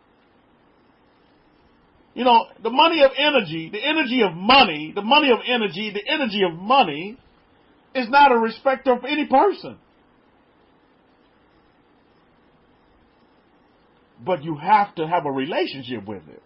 So you look at billionaires, you say, what kind of relationship? And it could be billionaires, millionaires, it could be whatever you desire. It could be, I don't know, whatever you deem, whatever you're rolling with as far as success is concerned. You just have to just follow that pattern. Now, there are shortcuts, is what I'm noticing, because we have the perfect law. We can kind of skip some of these other steps, and it even makes it easier for us. It's because we can manifest things that we desire. We don't have to go out begging and pleading for certain things. Certain things we can just manifest, and that's even more to our benefit. Why? It's because we're Israel and we're blessed. We're Israel and we're not cursed. We're Israel and we're blessed. And I say that in all humility. I don't say it with arrogance here. But we as the family of Israel need to understand that. There's nothing that can come against you to where you cannot be successful, however you deem success. Billions, millions, thousands. May not even be monetary. It may be in a relationship with a fellow human being. It may be just within yourself, peace of mind. There's nothing in this world like peace of mind, having your peace about you. When all hell and chaos is breaking around you, and you look at things from the natural eye and you say, how am I going to see my way out of this? How are you going to see your way out of it? Is you're going to say your way out of it. And that's what you're going to script. And that's what you're going to affirm. You're going to say your way out of it. Baruch Hashem. Some of you may be thinking that right now on Facebook, or you're listening on YouTube, and you're like, man, I can't see my way out of this situation. Well, if you're saying that, then you're not going to see yourself out of the situation. But if you're sitting there and you're saying, well, okay, what mechanism, what technique, what tool am I going to use to see myself out of this situation? That's the proper question. And then you go out and you pursue it. You understand what I'm saying? See, a lot of folks, they come at life at the wrong angle. You know what I mean? I like to be at life let's talk geometry for a minute. I like to go at life at a right angle. How many of you know what a right angle is? And so when you're at a right angle, with a right angle, you need a what? You need a parallel line, right? And then you need a vertical line, right? To me, that's how I see life. It's a right angle. You see, when my parallel line is cool and connected with my vertical line, that makes a 90 degree. Go check it. It's a geometry, right? That makes that 90 degree. And that 90 degree angle is pointed directly at up. Because that's how I roll. You don't down me. you can't down me. You try. But I'm always looking up. Why? It's because I'm parallel and then I'm vertical. You see that parallel line and that vertical line, put them together, it makes that 90 degree angle. Baruch Hashem. Directly up. That's how I see life, Mishpachah. But first, I got to get my parallel line straight. I can't be half crooked, half cocked. No, it's got to be that parallel line. That means I gotta be able to get on with my wife, with my son, with those that are around me. You know, you got to be able to establish relations, positive relations. Not that everybody's going to be positive back towards you, but so what? Is that going to negate or limit me putting out positivity because some folks don't want to be positive towards me? Well, Rabbi Kefa, you know, it's an eye for an eye and a tooth for a tooth. No, it's not. Not in my world. Not how you see eye for an eye and tooth for a tooth. You see, because what I'm going to do is show you love through your haterade. You know what I mean? I'm going to show you love through your haterade. And that may mean just not talking to you, not giving you the time of day. Because I love you so much that I'm not going to talk to you. I'm not going to make your situation worse for yourself. And that's what we all must understand. Is our mandate is not as Israel, is to go out here and evangelize the world. No, that's not what we do, because we begin talking like that and then we put people in worse situations. How many of you understand that now? Is that's not your remit to go out here and evangelize the whole world and tell the whole world they're going to hell in a handbasket because they haven't taken the yoke of Torah. They don't want to follow the old. That's not our remit, Mishpachah. That's not what we call to do. Less is more. Keep your mouth shut and let your walk do the talk. That's it in a nutshell. And then those people that will be drawn to you will be drawn to you. And some folks will be drawn to you for the negative side of things because they want to see you stumble. And they want to see you fumble. And they want to see you have those hiccups in the road where you're not successful as they see it. And you look at it from the other side of the dimension. You're like, oh yeah, that didn't work. Oh, I learned a great lesson there. Let's keep it moving. Because I don't lose. I just learn great lessons from the experience. And then I keep moving towards my ultimate goal, my ultimate desire, whatever it may be. Baruch Hashem. I've been divorced a couple of times, Mishpachah, and I look at every one of those situations and I'm like, man, I surely learned from that one. I didn't lose. And you know, every woman that divorced me, they still stand in contact with me. And I don't know why. One of them contacted me out of the blue the other day. I'm like, what the hell? What do you want? Why? Because they realized that the grass wasn't greener on the other side, and they realized, man, you are such a nice guy. You are a great man. I said, thank you for that very much. Go ahead and enjoy your life now, because now not only does this great man have a wonderful and great wife, but I have a wonderful and great son now, and I'm going on with my life. Thank you for the experiences that you gave me. Now let's keep it pushing. Let's keep it moving, just like you say, Atar. Keep it moving forward. Don't sit there and wallow in your past circumstances. Oh, Rabbi, he broke my heart. She broke my heart. I'll never get on with another man again because they just going to break my heart. Well, guess what's going to happen? Time and time again. Why? It's because you see it and you say it. And then that becomes your reality. When you chalk everything up in your past experiences as lessons, learn from them, and then just keep it moving forward. Forward towards what? Your future, and make your future now. Yeah, make your future right now. Well, Rabbi, what do you mean make my future right now? Yeah, you driving that Beamer. You may be in a hoopty right now with no AC, but you're driving that Beamer, man, and you see that Beamer every day, man. You see it, and you say it, and it's your Beamer. You just wait for it to come in, and it's your Beamer, and you're so happy. 100%, right, Eddies? It's your Beamer. It's your Beamer. That's your Beamer. And you see it. And you say it. And it's yours. Yeah, but Rabbi, you understand right now, I don't have AC. And I'm sweating and it's hot as hell in my car. And I'm worried about my muffler going to fall. Well, you see, again, we're coming at it from two dimensions. You're not coming at it from the dimension of the right angle. Because your parallel line is kind of crooked, so you can't connect your right angle to make that 90. To keep it positive. And to keep you up. Not down. You're down in the hoopty. Hey, be grateful for that hoopty that you're in.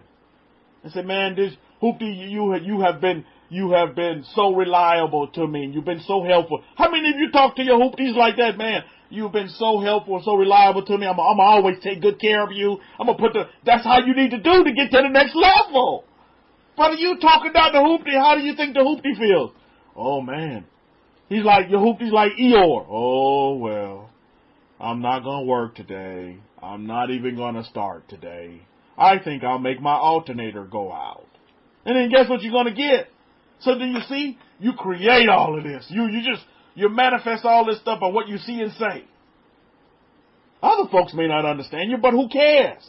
As long as you understand yourself and you connect it.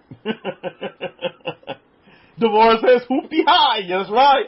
You keep the hoopty high, baby.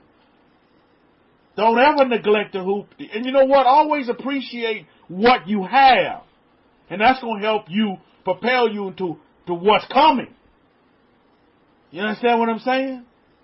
Yeah, this house may not be the house that you want to be in, but do you keep that house that you in now clean? You talking about mansions, this, that, and the third, but do you respect the house that you in now? If I go in your bathroom right now, am I going to be happy? That's a question, right? If I walk in the many bathrooms that you have in your house right now, am I going to be satisfied? Am I going to be surprised? You know what I mean? Take care of what you have now. You see?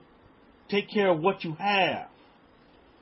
Then take that and then propel that into what you have. Baruch Hashem. Yael woman said, do like I did and get your AC fixed and imagine your AC in your Benz. That's right. Baruch Hashem. Instead of just complaining that you don't have AC. One of the benefits of having hoopties is that it's super easy to find parts for them. You know what I'm talking about. You have a hoopty, you can get parts for it, and the parts are less expensive than it's going to be on that Benz. And you can get your hoopty fixed for next to nothing. And you just keep it moving in your hoopty. Go out there, wash it, take it to the car wash, shine up, put some Armor All on the tires. Make your hoopty feel good just as you feel good. Baruch Hashem. Make your house feel good just as you feel good. Invest in yourself. Baruch Hashem. You know what I mean? And that's what it's all about. Rabbi RSAHK can tell you about some cars. He'll tell you. You know, you want to get your hoopty fixed, he can get you some parts for your car to get your hoopty fixed. It's not going to cost you an arm and a leg. The other woman says, and was blessed with getting it fixed for free. Baruch Hashem. Now you see, there you go. There you have it right there. There you have it right there. Let me tell you a testimony. I'm telling you, energy is energy is energy. Whether you believe you energy or not, I'm telling you, you are energy. I'm out of my comfort zone. I wouldn't even say it that way. Yeah, I'm out of my comfort zone. I'm in Waco, Texas, right? I'm in Waco, Texas on Baylor University. And we're walking into this exhibit that they have on Baylor University, an exhibit of dinosaurs. And we're walking in there, and the first thing that we see when we open the door is this big list of the pricing, okay? Children under 3 pay this, that. If you're an adult, you pay this amount, $20, $25. Nice exhibit. I tell you, it was worth every penny circulated. But guess what, Yael, woman of the tent? I didn't circulate anything. This man let us in free. And do you know why? Get this. Because I came, and my sister was like, he's letting us in free? We don't have to pay? I was like, sis, you know what? I went up to the man and I just said this. I said, listen. And this man that was at the register, he was Chinese. He was a Chinese man. And I said, listen, I'm here with my family, and I want a discount. I want the Beijing discount to get in here. Because they were listening off, because the first thing, no, he asked me, he's like, are you military? Or no, he said, are you a veteran? I was like, yeah, I'm a veteran. I fought in a war. He was like, there's a discount for that. And so, remember, if you don't ask, you won't get. I'm going to say that again. If you do not ask, you won't get. So he asked me a question, so I asked him a question. I said, do we get a Beijing discount? Because my wife is Chinese. She's from China. And he looked at my wife, and he said, hey, all of you, listen, we had a party of about 10 people, including children. We had a party of about 10 people. He said, all of you guys go in, you don't even have to pay. You just enjoy the exhibit. Just like that. And I was like, Baruch Hashem, may you continue to be increased and benefited in all your endeavors, and that you meet all your desires. Say, yeah, you need to use that one, bro. I'm telling you. And that's just how it went down. And my sister, she's got her mouth wide open. She was like, brother, do you know it's like $25 for us to go in here as an adult, but we're getting in free? I'm like, yeah, close your mouth now, sis, and give thanks to your God, and let's keep it moving. You know what I mean? You know, so we're in there having a good time. I mean, we just had a great time at the dinosaur exhibit there at Baylor University. But this the kind, when you bring that kind of energy, but I'm telling you, Mishpachah, you have to ask. If you don't ask, you won't get. You must ask the proper questions. And I'm seeing this time and time again with my mentors. And I hear all of them say, when you're negotiating in a relation, one of the best things that you can ask is that the best that you can do? Write it down. Write this down. Because you're going to need this one. Utilize this one. Put it in your toolbox. When you're negotiating, you ask a person, is that the best that you can do? You ask him just like that. Is that the best that you can do? If I'm going to Rabbi Zachariah's shop, I'm going to ask him that same thing after he finishes working on my car. Is that the best that you can do, Rabbi Zachariah? Is that because in that, you put them on the spotlight. Well, you know, I do got this. I was keeping this discount quiet, but since you asked. You see what I'm saying? If you don't ask, you won't get. Negotiators. How many of you see yourself as a negotiator? Put up a capital N. You say, Rabbi Kefa, I'm a negotiator. In a relationship, you got to be able to negotiate. And one of the major questions that you can ask, I'm telling you, to top of your responses, is you need to say, hey, is that the best that you can do? Because I want your best. I'm going to give you my best. I'm in here giving you my best.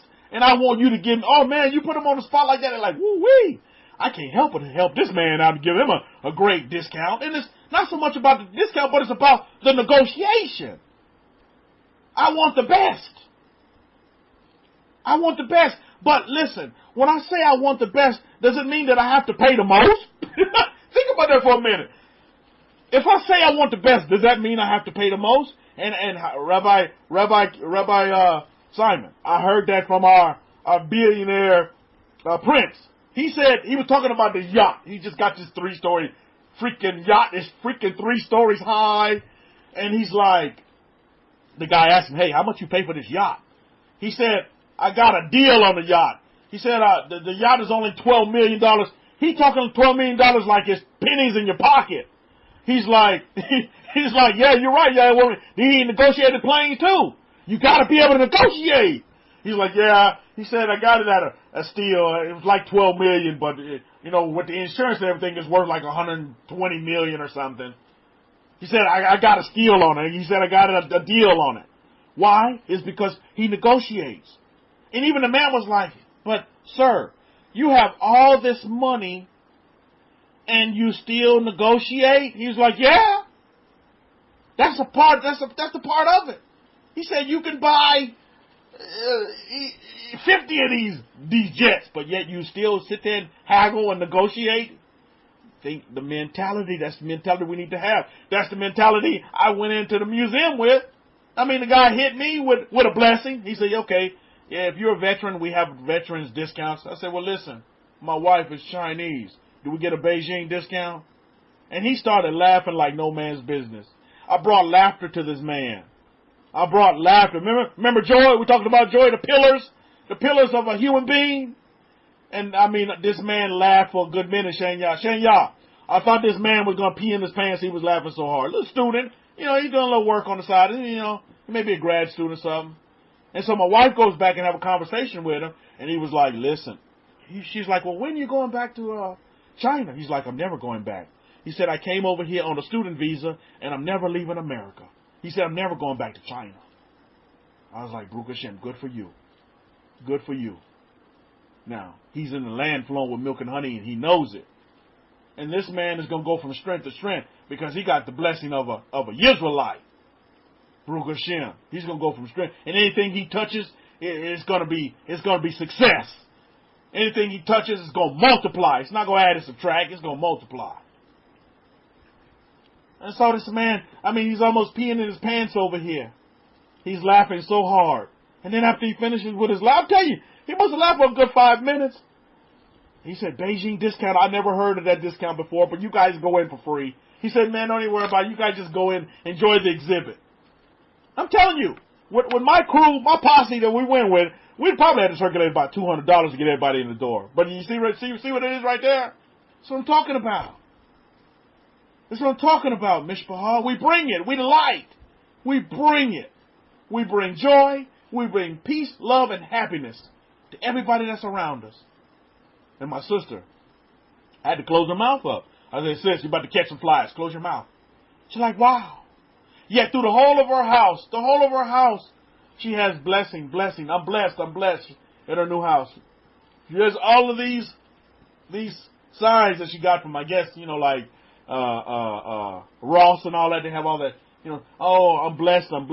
Well, you say that you're blessed, but now you need to see blessing in action. And she saw it, and she's like, wow. I was like, this is the God of Israel, Baruch Hashem, at work. She's like, wow. And she's getting it, because you know what? She quit going to Sunday church. But she still believes in God, but she's getting it. She may be coming along a little bit slower, but I got all the time in the world. I'm not concerned. But she's getting it. She realized Sunday church wasn't doing nothing for her. And she realized firsthand the hypocrisy that's going on and what was going on in her church with the Starbucks in it and all that. She realizes the hypocrisy, and she's like, man, I'm not doing this no more. And she was hurt. The church hurt her really bad. I can tell. She hadn't opened up too much to me about it, but I see it. The church kind of let her down. She had these expectations of the church, and the church didn't live up to the expectations that she had. So she no longer goes to Sunday church. And I'm like Baruch Hashem says, more power to you. And you go on and live your life and make your life how you want it. And believe me, God will assist you. Just, these blessings that you want, you see them. And don't only say them, but see them. See your blessings. So I see that as a wonderful thing, Mishpachah. So I'd encourage you all, Mishpachah. Encourage you all to understand that. And one of your great negotiating tools is to say, is that the best that you can do? I don't care what you're doing. You in McDonald's, getting your Big Mac, you roll up to that lady, hey, or that little teenager, whoever it is, say, is that the best that you can do on this price? Is that the best that you can do? Go to your bank. Is that the best that you can do for me? Because listen, if you don't ask, Mishpachah, they're not going to tell you. They're not going to tell you. There's a lot of programs out here that's available to you. But if you don't ask for these programs that can assist you, then they're not going to tell you about them. Unless you know somebody that's in the know, that's going to teach you and tell you, okay, look, this is what you need to do. This is the program that I use that rocketed my business. Why do I say that? It's because you need to partner. You got to partner with you. Partnership. It's about partnerships. Everything in life is about partnership. I desire that all of you have a partner next to you right now. That's your partner. That's going to ride with you, ride or die with you through thick and thin. That's your partner. That is your partner. And it's real. I tell you, I was watching this week, I tell you, the little baby I'm taking care of, he loved to watch that movie, a little cartoon called Turbo. Anybody seen that cartoon? It's called Turbo. It's this little snail. Anybody seen it? And he desires a snail, Akohin, and he desires to race in the Indy 500 with these cars. And he's a snail. He's a snail. I tell you, you need to go watch that movie Turbo, the cartoon. I tell you, it's going to blow you away. It's going to give you an understanding about belief and never giving up. When everybody else is laughing at it, I'm like, you know, you're a snail. How you going to roll and run in the Indy 500? But it's not the how that matters, because the how that matters is kind of weird, right? I mean, he's on the interstate. He falls off of the interstate intersection, and he ends up in somebody's racing car. Get some nitro for him. But he didn't see all that happening that way. All he knew was that he was fast, and he would watch the Indy 500 on TV. You guys need to go watch Turbo. It'll really help you, fuel your faith and say, man, you believe in whatever you want to believe in, and it's not mission impossible. It can happen. Sure enough, the snail ends up winning the Indy 500 because he had that belief, and then other people begin, his family at the end began to believe in him. Everybody else began to really believe in him. I tell you, beautiful. Beautiful, Mishpah. Off of a cartoon. They're teaching you how to believe and never give up. Oh, he had a lot of haters around him. A lot of haters. People just laughing at him and heckling him and putting him down, talking about him. But he never gave up on his dream. He never gave up. And then what happened? He began to partner with people. People were attracted to him and wanted to help him and wanted to see him succeed. Who did he partner with? Other snails at first. Other snails saw him and said, man, we believe in you. We're going to help you. Partnerships, man. Atara, I guess you and me, the only one that saw that cartoon. It's a beautiful cartoon. You need to watch it. It's beautiful. It is beautiful. A great lesson behind the cartoon, indeed. But you gotta believe. First, you gotta believe in yourself, because otherwise your dream will never come true if you don't even have that dream embedded within you, to where no man or no woman can take it from you. No man or no woman can take it from you. You gotta believe in yourself. It would have been easy for Turbo just to give up. Everybody around him telling you a snail. You a snail. Anybody ever seen a snail move? I know, Oliver, you know about them snails. They eat them over there in France like no man's business. In China, they eat them like that too, man. But you ever seen a snail move? I mean, my goodness. Indy 500 and snail just does not compute to the natural mind. But when you're in another dimension, like Turbo was, you understand. I'm fast. You can't tell me that I'm not fast. So what if I'm a snail? I'm fast. And then part ways through the race, his snail partnership had to talk to him and say, wait a minute. You out here riding this race. You in this race is Indy 500 trying to be a car, but you're not a car. You're not a race car. You're a snail. Go out there and drive like a snail.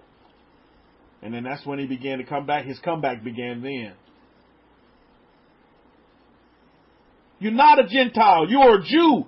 Go out there and do it like the Jews do. Like the people of the books do. That's what we are. You're not a Gentile. Don't try to do it the way they do it. Yeah, you can learn from them. Take something and learn from them. And then, put the Jew in it, and then, my goodness, it's just going to be even better. That's just what's up. Y'all want to say, did you hear the story of Sha'Carri Richardson, who won the sprint to get into the Olympics? Everyone told her she was too small. Her mother passed the week before the race, but she still showed up and showed out and fulfilled her dream and won. Baruch Hashem. What a great story that is. And never giving up, never giving in. Even at the passing of her mother, she didn't sit there and say, oh, woe is me. She said, you know what? I'm still on the mission. And she probably dedicated the race to her mother. Say, hey, man, this was going to you, mama. looking down on me from the heavens. I feel your energy. You with me forever. I tell that to Nakshan all the time. Papa's with you forever. I'm going to always be with you. I'm never leaving you. I'm never going to forsake you. Why? It's because my Father never left me and He never forsake me. I'm talking about my Heavenly Father. So if my Heavenly Father going to do that, as an earthly father, I got to do the same. I come from that same DNA. I'm never going to leave you and I'm never going to forsake you. That's real. So understand that going forward as we look at BalaK and we look at the haterade that was going on here. Why? Is because they saw numbers. Why? Is because they saw annihilation and success. And so they couldn't stand it. So they say, what we're going to do is we need to curse these people. It's because they're better than we are. I mean, it's the same old deal in 2021, Mishpah. It hadn't changed. But what you need to remember is, you need to understand that these people are going to be out there. These types are going to be out there. But what you need to understand is that you Israel, and you cannot be cursed. You're blessed. Unless you want to curse yourself down. If you want to keep yourself down, then so be it. If you want to come up with every excuse under the sun why you can't be successful, then so be it. That's what you want. But you can't sit here and point the finger at everybody else out there in humanity for keeping you down, because that's a cop-out. The only reason why you won't be successful is that you don't want to be successful.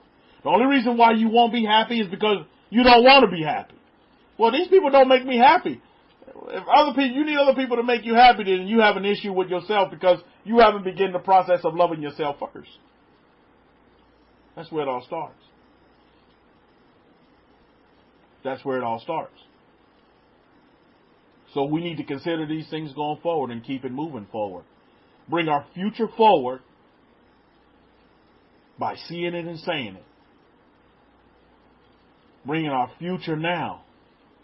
Many folks, they can't comprehend that. They cannot wrap their head around it for whatever rhyme or whatever reason. But that's what life is all about. Not seeing what you say as real, but say what you see as being real, and then see what you say as real, and then it'll become real to you. Make it real to you first. It may take a while, because this is a different thought process than what you've been taught, what you've been conditioned to know as truth.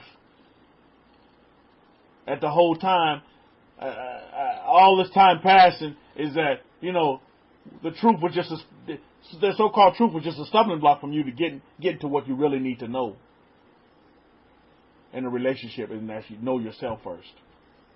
Love yourself, then you can love others. Forgive all says all we need is Jesus. All we need is Jesus to do what? Forgive all. To do what? To do what? So consider these things going forward. Forgive all says to follow him to do what? What do you want to do with Jesus? Because that's the same question Yeshua ben Yosef is asking. What do you want? I'm here. What do you want? To do what? I'm here for you to do what? What do you want to do? What do you desire? What do you want to do with this life that I've given you? This gift of life. To do what? What do you want to do? You see? To do what? What do you want to do? He asked the same people that he healed in his miracles. What do you want to do? Do you want to see? Do you want to see? What do we want? Establishing that relationship with ourselves first. Understanding that is that, that power is within us. You don't have to go seek for it. You don't have to go hunt it down. It's already within you. You just have to know how to apply it. You just have to know how to apply it. Baruch Hashem. So on that note, we'll wrap it up for this Shabbat this way. Kohen, are you done on your end, or you want to fire it up, or we'll close it up over here? Okay, I'm going to give you the mic. I'll give you the mic, and we can do whatever. Baruch Hashem. We give thanks always, and again, we give more thanks on top of the thanks. Over to you, Kohen. Shabbat Shalom. Shalom, shalom to all of you, and have a great 6 days of labor ahead and a great Shabbat as well.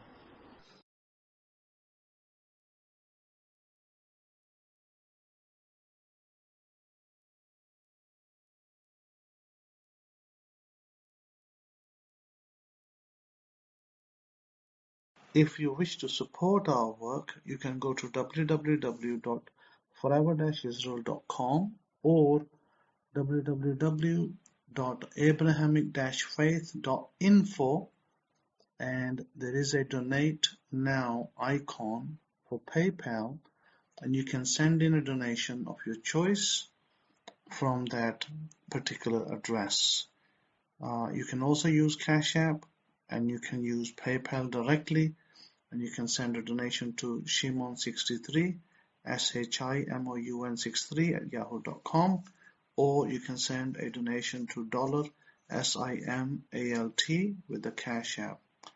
We greatly appreciate your support in this endeavor for us to spread the truth and the correct way for people to better their lives and to serve the God of Israel in their lives.